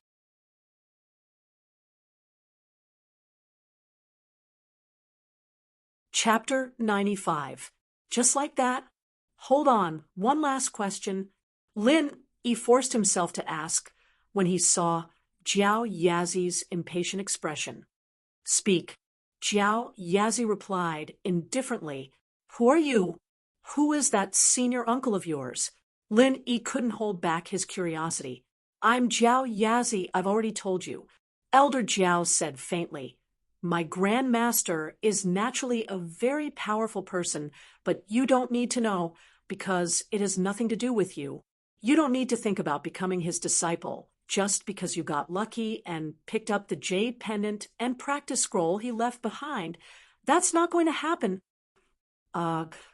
Lin Yi paused as he looked at Elder Jiao's don't even think about it expression. Elder Jiao had a neutral expression on his face, but it wasn't like this. Was it? Did I offend him? However, Lin Yi understood why Jiao Yazi was so upset. Since the person who left the manual was his martial uncle, then if he were to take that person as his master, he would naturally become Elder Jiao Yazi's senior. He would definitely be unhappy. Lin Yi smiled. Of course not. Even if I were to become his disciple, it would be you, Jiao Lao. At least you know what's good for you. Jiao Yazi forced a smile on his face when he heard Lin Yi's words. Since you're so sincere, I'll reluctantly observe you for a while. Huh? Lin Yi smiled. He didn't want to expose Elder Jiao's thoughts, so he didn't say anything else. He sat cross-legged on the ground and entered a meditative state. Since Jiao Yazi didn't want to talk about his senior uncle, there was no need for him to ask. He would say what he needed to say, and there was no point in asking what he shouldn't say. A huge amount of energy rushed into Lin Yi's body from all directions. This sudden phenomenon shocked Lin Yi. Although the absorption of energy in the forest was faster than in the city, it wasn't as fast It was endless. Lin Yi felt like his body was about to explode. So he slowed down his cultivation. Phew. Lin Yi looked at Elder Jiao, who had a mocking expression on his face, a little helpless. This old man is definitely messing with me on purpose. He didn't even warn me before cultivating. Does he want me to die? Even though Lin Yi slowed down his cultivation, the surrounding energy was still rushing into Lin Yi's body. It was just that the speed was slower. Not long after, Lin Yi felt that the energy in his body had reached its limit. However, the surrounding energy was still rushing into his body at the same speed as before. Cold sweat dripped down Lin Yi's forehead. What's going on? This has never happened before. Although Lin Yi was shocked, he couldn't stop the energy from rushing into his body. At this moment, Lin Yi felt like his body was like a magnet, constantly absorbing the energy from his surroundings. Jiao Yazi. Lin Yi felt like he was about to explode. He had no choice but to ask Jiao Yazi for help. However, Jiao Yazi was still looking at Lin Yi with a playful expression. He didn't have any intention of helping. Boom! Lin Yi felt that his body could no longer withstand the huge energy. His whole body felt like it was about to explode. The clothes on his body turned into charred pieces and flew in all directions. Phew! Just when Lin Yi thought that he was finished, he was surprised to find that he wasn't dead yet. He was standing in front of Jiao Yazi with an indescribable feeling of comfort. Breakthrough? Lin Yi was speechless. He had never broken through before, and he had never felt the feeling of being full of energy when breaking through the critical point. Lin Yi was speechless. He thought that he was going to explode, but in the end, he broke through. No wonder Jiao Yazi had a playful expression on his face. It seemed like he had expected this result. As expected, Jiao Yazi opened his mouth and said, "Breakthrough? How is it? Not bad, right? It feels good, but I didn't expect the energy here to be so strong. I broke through directly. That scared me." Lin Yi smiled bitterly. "You were already at the critical point of breaking through. It's just that the environment outside is bad. There isn't enough energy for you to break through in one go." Jiao Yazi laughed and said, "There is enough energy here. Once you enter the state of cultivation, you naturally broke through instantly." After hearing Jiao Yazi's explanation, Lin Yi realized that he had already cultivated to the late stage of the first stage. It was just that he didn't have the conditions to break through, but the energy here was abundant, so he broke through instantly. As for the sudden influx of energy into his body, it would only happen during the moment of breakthrough. It wouldn't happen during normal cultivation. "Thank you, Mr. Jiao." Lin Yi bowed to Jiao Yazi sincerely. No matter what, Lin Yi was very grateful for Jiao Yazi's help. Seeing the serious Lin Yi, Jiao Yazi was a little surprised. After a while, he said, "All right, kid, don't be so serious. You can call me Jiao Lao or Old Jiao in the future. Forget about Mr. Jiao." "Then I'll call you Jiao Lao." Lin Yi nodded and said, "Jiao Lao, I wonder if I can continue to cultivate the second stage of the Xianyuan dragon-slaying art." "Second stage? Do you have it?" Jiao Yazi was stunned and asked, You don't have it?" Lin Yi was also stunned and looked at Jiao Yazi in surprise. "If you didn't go through the stone door to take out the second stage, where would I go?" Jiao Yazi was a little speechless. "Isn't this the secret cultivation manual left behind by your martial granduncle? Don't tell me you haven't cultivated it before?" Lin Yi was even more speechless. "Just because it's left behind by my martial granduncle, I have to cultivate it before?" Jiao Yazi rolled his eyes and said, "My cultivation direction is different from this. Only you can cultivate it. I can't." "Ah. Is that so?" Lin Yi scratched his head awkwardly. He was limited by his normal thinking. Jiao Yazi was right. He didn't have to cultivate what his martial granduncle left behind. If I knew how to, why would I ask you to hurry through the stone door? Jiao Yazi was a little helpless. Don't think that I can help you. I'm just an illusion. My function is similar to that of a commentator. I can only explain the use of this cultivation space and entertain you when you're bored. As for the rest, you'll have to rely on yourself.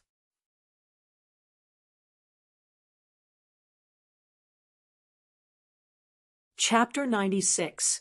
Accompany us shopping, Elder Jiao.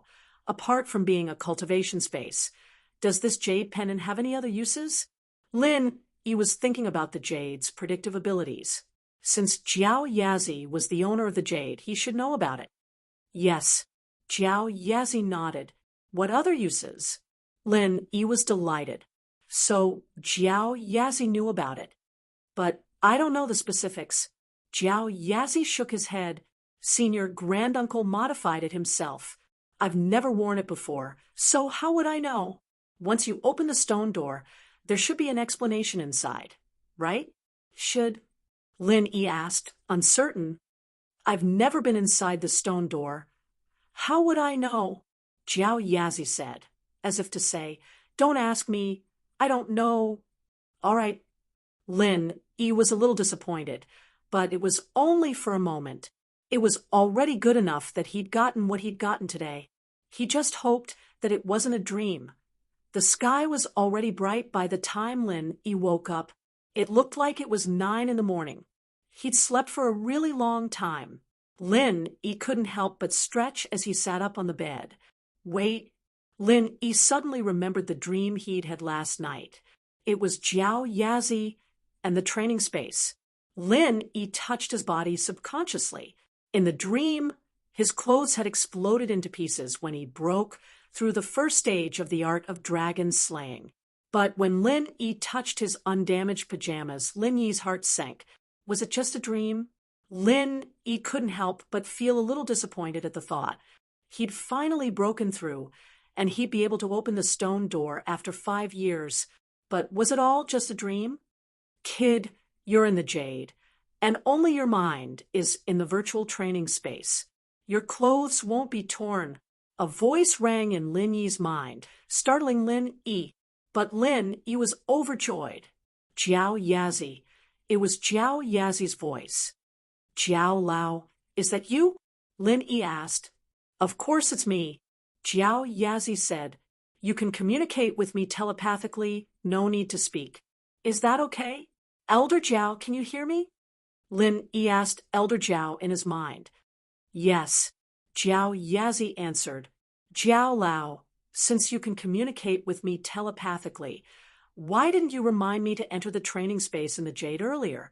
Lin Yi asked, curiously. Before you entered the training space in the jade, I couldn't establish a mental connection with you. Jiao Lao snorted. Only after you entered the training space did you establish a mental connection with the training space. Did you think the jade was still hanging on your body? Isn't it? Lin Yi was shocked. His hand reached for the jade on his chest, but there was nothing there. The jade that was hanging on his chest had disappeared. Where's the jade? Jiao Lao? Elder Jiao couldn't help but feel a little smug at the nervousness in Lin Yi's voice. The jade has already established a connection with you, and it's already fused into your body. The jade has completed the process of recognizing its owner, so it won't be taken away easily. Normally, it'll be hidden in your body, but you can summon it with your consciousness. Oh. Lin Yi was stunned. He didn't expect the jade to recognize its owner. Following Jiao Lao's words, Lin Yi summoned the jade with his thoughts and made it appear on his chest again. Soon, Lin Yi touched the jade that he had worn for nearly 10 years. Lin Yi let out a sigh of relief and let the jade return to his body. This was good. He didn't have to worry about losing the jade. Previously, when Lin Yi got the jade, although he didn't flaunt it, and the jade didn't look eye-catching, he was still afraid that it would be stolen.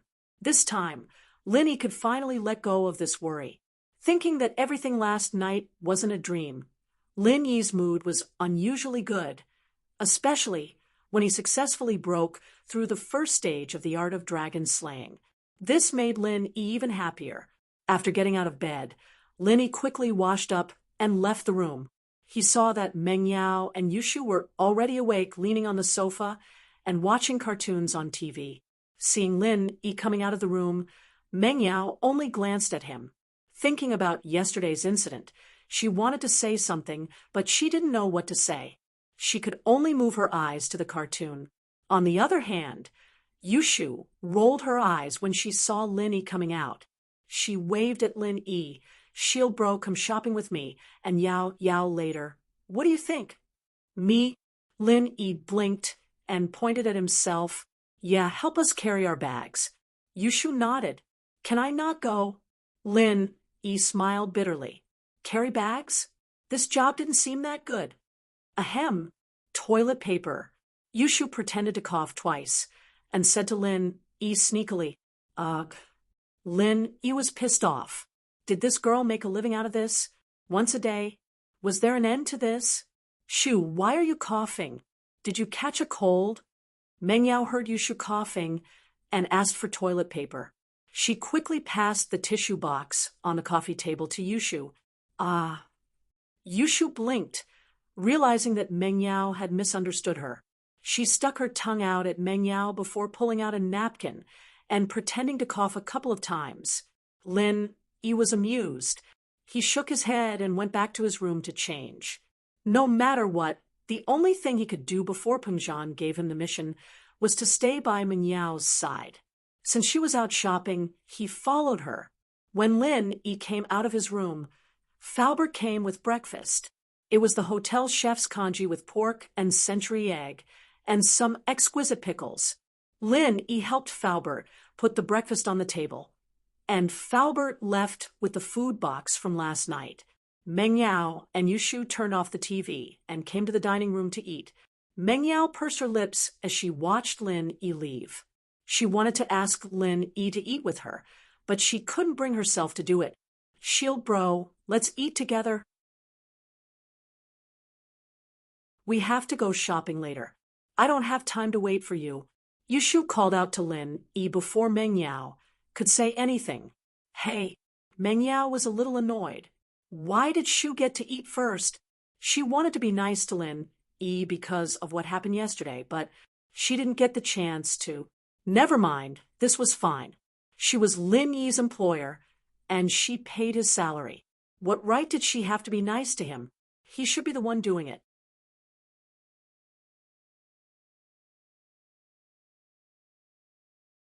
Chapter 97. Chapter 97. Unconscious Habit Sure. Lin had just broken through the first stage of the art of dragon slaying, and while he didn't have the second stage's chant to practice, he was still in a good mood. He'd finally gotten rid of a huge rock that had been weighing down on him for years. Yushu took out 3 bowls from the disinfecting cabinet, and Lin quickly filled them up. He looked at the table and decided to sit down with Yushu. Yushu was a little weird, but Lin felt that she was much easier to get along with than Miss Chu. Plus, the two of them had a secret in common, and while it wasn't something they could use against each other, it had improved their relationship a lot. Meng Yao and Yushu were quiet as they ate their porridge, but Lin couldn't care less. He'd learned proper dining etiquette, but Lin couldn't be bothered to follow it at home. Time was precious back in Africa, after all, and there was no time to eat like a gentleman. Even the female members of the squad would finish their food in 2 or 3 bites, or there was no telling where the enemy's rocket launchers would come from. Eating so fast, aren't you afraid of choking to death? Meng Yao curled her lips as she watched Lin walk back to his room after finishing 2 bowls of porridge. She and Yushu hadn't even finished their porridge yet, and they'd only finished half of it. "Guys, eat fast." Yushu said nonchalantly, "My brother eats this fast when he comes home, too." Meng Yao nodded. She knew that there were rules in the platoon, too. What if the enemy showed up on the battlefield? But Lin hadn't been a soldier before, so why was he eating so fast? Lin on the other hand, didn't have the time to listen to the 2 girls commenting on his eating speed. He was thinking about when he'd deliver the medicine to Huaijuan. Linny had wanted to deliver it today, but Yushu had asked him to go shopping with them, so he couldn't go. Forget it, he'd think about it when he had the time. Huaijuan wasn't going to die anytime soon anyway, and he still had the painkiller prescription he'd given him last time. Lin Yi took out the bank card Faubert had given him when he got back to his room. Lin Yi was planning on buying a laptop, and it'd be much easier for him to search for information. A lot of medical stuff could be downloaded from the internet, and Lin Yi wouldn't have to waste time going to the bookstore. Before he left, Lin Yi changed the dressing on his leg, applying a layer of the medicine he'd made yesterday. He didn't have to go to the hospital to change the dressing today. After all, that tough nurse from yesterday was too much for him to handle. His medicine was a lot more effective than the normal medicine the hospital gave him. 2. He looked around the room. There wasn't much left for him to bring. So Lin Yi walked out of the room to see Meng Yao, and Yushu already dressed up. They were wearing the exact same dresses, and even their hairstyles were similar. They were carrying the same bags, and they looked like sisters. The two were dressed more brightly than they usually did in school. There were too many flies in the school, and the two had to keep a low profile on purpose. It was the weekend, though, and there wasn't much to say when he went shopping. You're wearing this? Yushu pointed at Lin Yi's uniform, her mouth agape. She'd seen Lin Yi go back to his room after eating, and she'd thought that he was going to change his clothes. She hadn't expected him to still be wearing his school uniform. What's wrong with it? Lin Yi thought that the uniform was pretty good, and the quality was impeccable. As expected of the best school in the city, even the high-end brands couldn't compare. Do you think what you're wearing suits us? Yushu giggled at Lin Yi's matter-of-fact look. Meng Yao, however, thought of something else. Lin Yi, didn't Faubert give you anything else other than your school uniform? Nope. Lin Yi shook his head. And the clothes I wore when I came. When you came, Meng Yao remembered Lin Yi's look at that time, the white singlet that was starting to turn yellow, and the yellow tattered pants. It was enough to make her faint.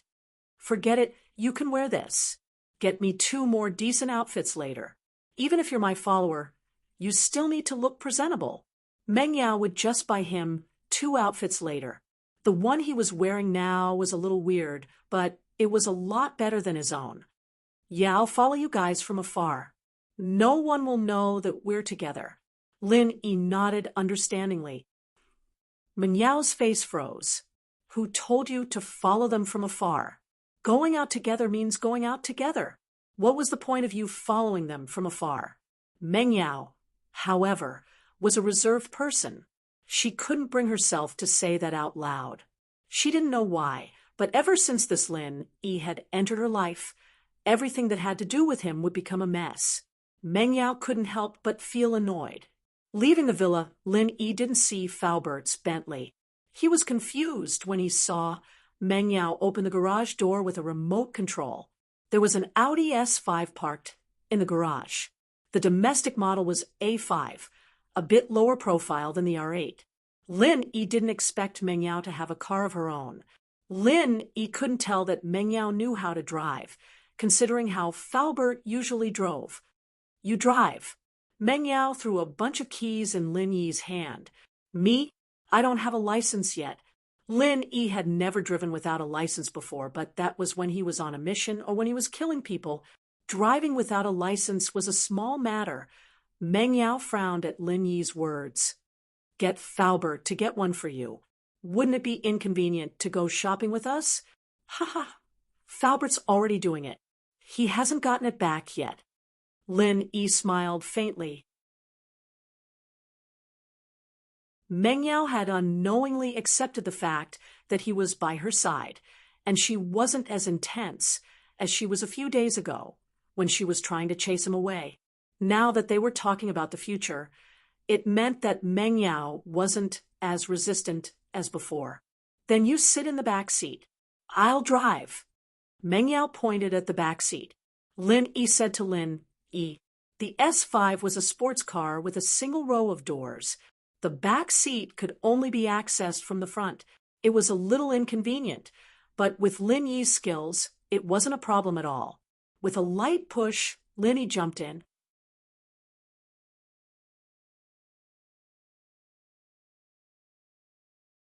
Chapter 98. Let me do it. What's going on? Meng Yao looked up at the long line of cars in front of her, trying to see what was going on. Shield bro, go take a look and see what's going on. Yushu said, casually to Lin Yi.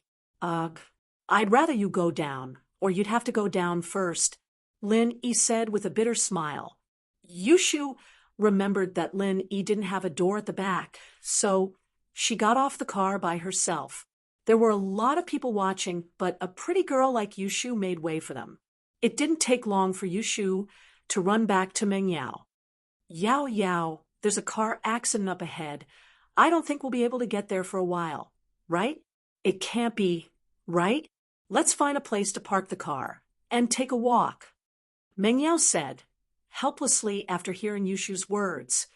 There's a public parking lot over there, Yushu said as she pointed at a parking lot not too far away. Ugh. Shu, you're a little naughty. You think I can park there? Meng Yao said as she looked at the parking space above the car park. There was a Toyota coaster in front and a Jinbei van in the back. The two cars were huge, and the parking space in the middle was very small. Normal people wouldn't be able to park there at all. Meng Yao's Audi S5 was a little smaller, but parking there was still a lot of trouble. Parking spaces were scarce in the business district, and it was a weekend, too. How could there be a parking space so easily? It would have been taken a long time ago. Then what do we do? Yushu didn't think too much about it, since she wasn't driving. She looked at the parking space. It really wasn't easy to park there. Is that so? Let's park the car on the side of the road then, Meng Yao said as she started the car and parked it on the side of the road. Lin Yi looked at the big no parking sign beside the car before looking at Meng Yao, stunned. It's not like I'll lose points if I get a ticket. Falbert'll take care of it, Meng Yao said with a shrug, seeing through Lin Yi's thoughts. Lin Yi sighed to himself. The miss was the miss after all. He thought she was different from the other rich kids, but they all had one thing in common. Money didn't matter. I'll do it, Lin Yi said as he took the keys from Meng Yao's hands, getting into the driver's seat. Hey, what are you doing? You don't have a driver's license, do you? Meng Yao was caught off guard, and Lin Yi grabbed the keys from her. Cars parked illegally will be towed. Lin Yi pointed at the fine print at the bottom. Don't you see what it says? I'm afraid if you stop here, we won't be able to go back. With that, Lin Yi didn't wait for Meng Yao to reply. He started the car and stepped on the gas, speeding towards the public parking lot on the left side of the road. Lin Yi abruptly turned the steering wheel back just as the car was about to reach the parking lot, pulling the handbrake and turning the steering 5 meters and 180 degrees. The car drifted beautifully, neatly into the parking lot. Lin Yi had seen a video on the internet about snatching parking spaces. He thought it was interesting, so he found a broken car to practice it twice. Meng Yao thought that her car was done for as she watched the car spin on the ground. She was just regretting letting Lin Yi take the keys when she realized that the car was parked properly in the parking spot she'd been waiting for. Drifting. Yao Yao sis, did you see that? It's really drifting. Shield bro knows how to drift? Yushu exclaimed excitedly. Didn't he say he doesn't have a driver's license? He's lying. Meng Yao was a little envious of Lin Yi's drifting skills, but the fact that he didn't have a driver's license pissed her off. What a liar! She'd been his driver for half a day for nothing. He was so good, and he said he didn't know how to drive. Ha! Meng Yao remembered that Lin Yi didn't say he didn't know how to drive, only that he didn't have a license. Lin Yi got out of the car under the shocked gaze of the toll collector. He gave him 5 kwai before locking the car and running over to Meng Yao and Yushu. Done. Lin Yi handed the keys back to Meng Yao. Hey, you didn't damage my tires, did you? Meng Yao mumbled. Ha ha. Lin Yi smiled. Shield bro, you know how to drift? When are you going to teach me? Yushu was very curious about how Lin Yi had parked the car. We'll talk about it when you get a car, Lin Yi said perfunctorily. Drifting wasn't something that could be taught. He'd learned it after watching the video twice, but that was based on his agility, coordination with his body. One wrong move, and the car would be in trouble. "Oh, I have a car. It's in my garage. You can teach me when we get back," Yushu said excitedly. "Wah." Lin Yi blinked. He didn't expect Yushu to have a car as well. "All right, I'll teach you when I'm free," Lin Yi said. Meng Yao found Yushu's begging to be a little shameless. What right did she have to do that? He was just a shield her dad had hired. Did she really have to do this to get him to teach her something? "Hey, you have to teach me. My daddy's paying you," Meng Yao said. "All right, I'll ask Mr. Chu if I can teach you guys drifting." Lin Yi nodded with a smile. "You dash?" Meng Yao was pissed. Why did it seem like this guy treated Shu better than him? Meng Yao's heart ached at the thought. She was the miss here, all right? "Let's go, Yao Yao. Let's go shopping first." Yushu wasn't in the mood to watch Lin Yi and Meng Yao fight. It wasn't easy for them to go shopping today. Of course, they had to buy more stuff. 12th graders didn't have much time to waste. Even girls with high IQ like Meng Yao and Yushu couldn't be careless. After all, there were quite a lot of people with high IQ. Meng Yao thought about it and agreed. It was rare for them to go out. She was a little bored, but she didn't bother with Lin Yi. She held Yushu's hand and walked forward. Lin Yi chuckled and followed the two. When they reached the scene of the car accident, Lin Yi glanced at it casually and paused. He furrowed his brows, lifted his leg, and walked quickly towards the crowd. Lin Yi wasn't a nosy person, but he couldn't just ignore what happened today. There was a familiar face at the scene of the car accident. It was Wang Xinyan, who he met on the train. She was standing next to a red sports car with a helpless face. She was holding a phone and standing there anxiously. Beside her, there were two middle-aged men and women pointing at her and saying something.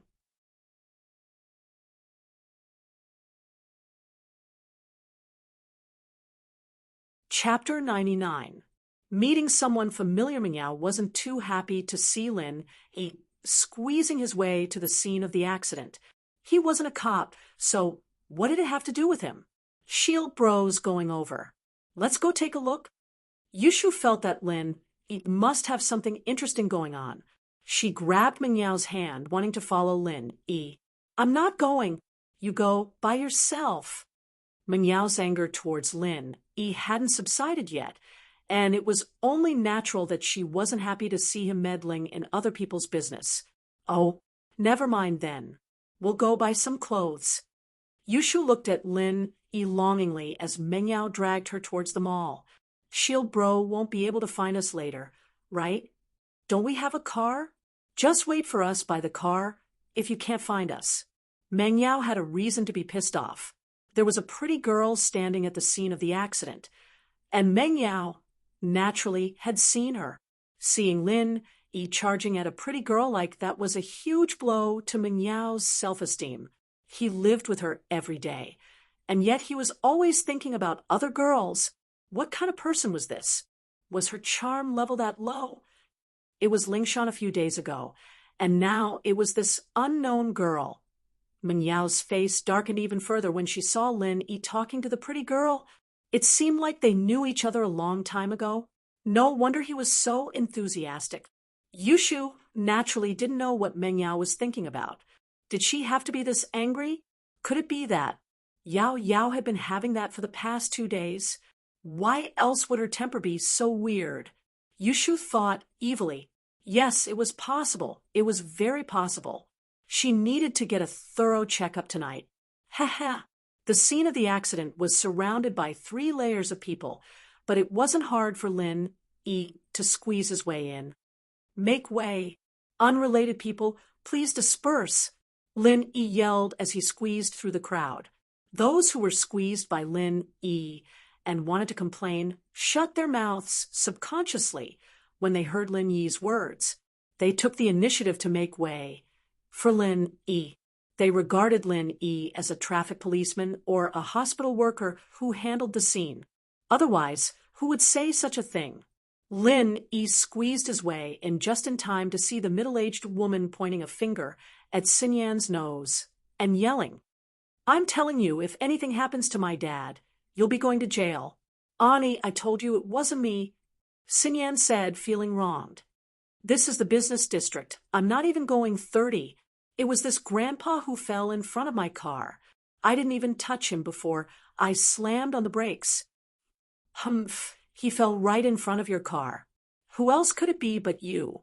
I'm telling you, this isn't over." The middle-aged woman glared at Sinyan. "Why are the ambulances in Songshan so slow? Do you want to quit your job? Hubby, give their mayor a call." "All right, stop arguing." The middle-aged man glared at the woman. "What are you arguing about? Dad's mental illness is acting up. It has nothing to do with this girl. Stop making things difficult for her." "Huh? She's so pretty that she doesn't even care about her own father?" The middle-aged woman didn't care about Sinyan anymore. She pointed a finger at the middle-aged man and started arguing. "What? You're so powerful now that you've forgotten how my dad raised you. You're still yelling at me? You're still helping that little bitch? All right. Huiru, are you done?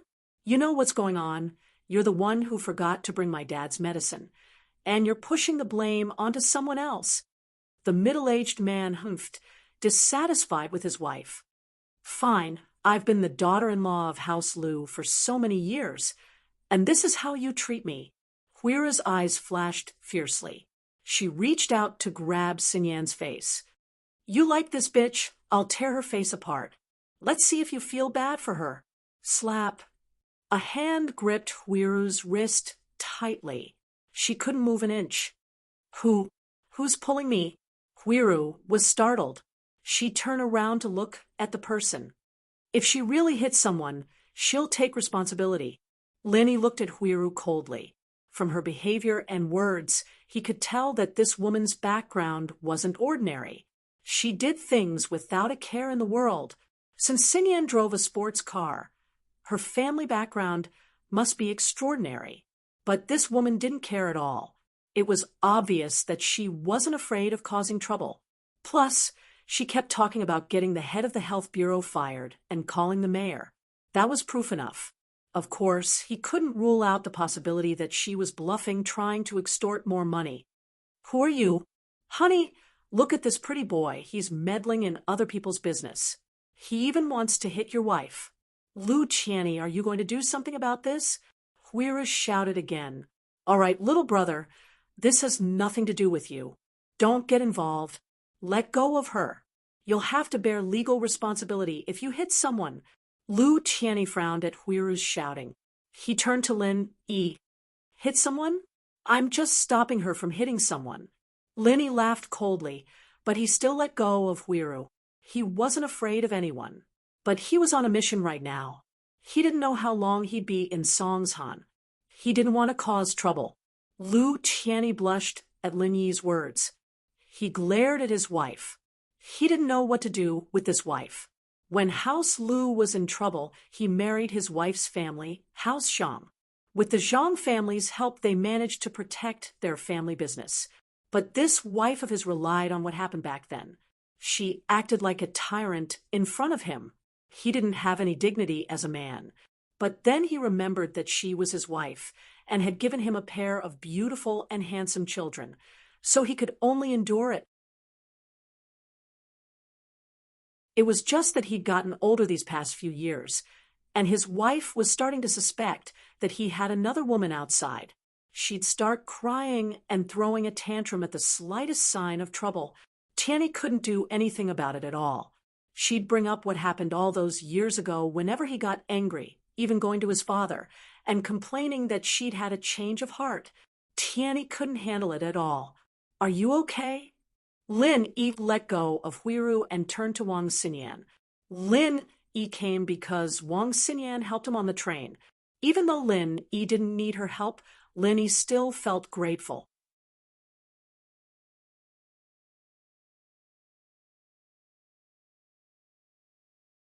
Chapter 100. Saving a life. Sinyan was pleasantly surprised to run into Lin Yi here, but that happiness quickly faded away under the circumstances. She didn't want Lin Yi to get involved because of her. She didn't know the identity of the man and woman, but she could tell that they weren't ordinary people. Sinyan wasn't afraid of them. It wasn't her fault after all. Even if her father and grandfather found out about it, it wouldn't matter. They'd just give her a scolding and solve the problem. But now that Lin Yi was involved, it'd be troublesome if they went after Lin Yi. Sinyan was just about to say something to Lin Yi when Lin Yi turned away. Lin Yi nodded. No matter what, he'd gotten himself into trouble. He had to think of a way to get Sinyan out of this mess. That Lu Qianni guy seemed to be a reasonable person, but that Huiru woman was still clinging on to Sinyan. Lin Yi turned to look at the old man on the ground.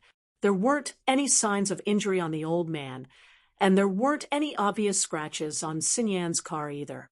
Sinyan was right. She hadn't run into the old man, but the old man had fallen to the ground on his own. The old man's right hand was clutching his chest, and he was lying on the ground in a weird position. But Lin Yi could tell the cause of the old man's condition after a couple of looks. It was probably due to a heart condition or something, and it wasn't because of a car crash. It was just a coincidence that Sinyan's car was passing by. Lin Yi crouched down and put a hand on the old man's wrist. "What are you doing? Don't move. Are you trying to kill my dad?" Huiru had just calmed down for a moment when she saw Lin Yi touch the old man on the ground. She flared up again, baring her fangs and claws as she charged at Lin Yi. "Myocardial ischemia? Angina?" Lin Yi raised his head with a frown. "Huiru, stop fooling around." Lu Qianni's eyes lit up when he heard Lin Yi's words. He pulled his wife aside, and his face was filled with anticipation. He was not stupid. Lin Yi had only taken his pulse and told him the cause of his father's illness. Lu Qianni naturally regarded Lin Yi as a doctor. "Little brother, are you a doctor?" Lin Yi didn't answer Lu Qianni's question directly. "Your father fell to the ground because of angina caused by myocardial ischemia. It wasn't her car that hit him." "Nonsense." Huiru's expression changed as she pointed at Lin Yi and scolded him. "Fine, I'll take it as bullsh * ting. With the speed of the ambulance, your father can only wait for death." Lin Yi pursed his lips and stood up. "Anyway, he's dead. There's a forensic doctor, so it has nothing to do with my friend." Slap. Lu Qianni slapped Huiru's face. "Shut up, you be *tis. If it wasn't for the fact that you were so focused on putting on makeup and forgot to bring Dad's medicine, would Dad have ended up like this? You dare to hit me?" Huiru's eyes were filled with disbelief. Her husband had been a coward in front of her for most of his life. She didn't expect him to slap her in public today. Lu Qianni ignored his wife and turned to look at Lin Yi sincerely. "Little brother, do you have a way to save my father?" "Yes, you must have a way. My lover is like this. Please don't take it to heart. I hope you can help." Lu Qianni wasn't a reckless man. Lin Yi was young, but being able to pinpoint the cause of his father's illness with a single sentence was no simple feat. His father didn't have any medicine at the moment, and whether or not he could make it to the ambulance was another matter altogether. Lu Qianni had no choice but to try his luck. He wouldn't let that sliver of hope go. Lin Yi looked at Lu Qianni, thinking that the guy was quite sincere. The slap he'd just given his wife was quite manly as well. "I'll try." Lin Yi nodded slowly. The old man's death wouldn't have anything to do with Wang Sinyan, but judging from the shrew's attitude, there'd be a lot of trouble in the future. The only way to get Wang Sinyan out of this trouble was to keep the old man alive. Lin Yi crouched down and rubbed a few spots on the old man's body in a seemingly random manner. He then started massaging the area around the old man's heart. This acupuncture and massage technique was something he'd inherited from his shifu, and it was good for blood circulation. Lin Yi didn't know if it would work on this old man. Perhaps his shifu wouldn't have thought that the acupuncture technique he'd taught him was for killing people, but he'd be using it to save people. It'd be great if he had silver needles. His old man's medical skills were amazing after all, and he taught Lin acupuncture, but his main business was killing people, not saving them. He didn't have a box of needles with him. Kid, it's futile if you keep massaging him like this. He's already half dead. He'll die before your massage works. Jiao Yazi's disdainful voice entered Lin Yi's ears. All of a sudden, Jiao Lao, you have a solution? Lin Yi was overjoyed.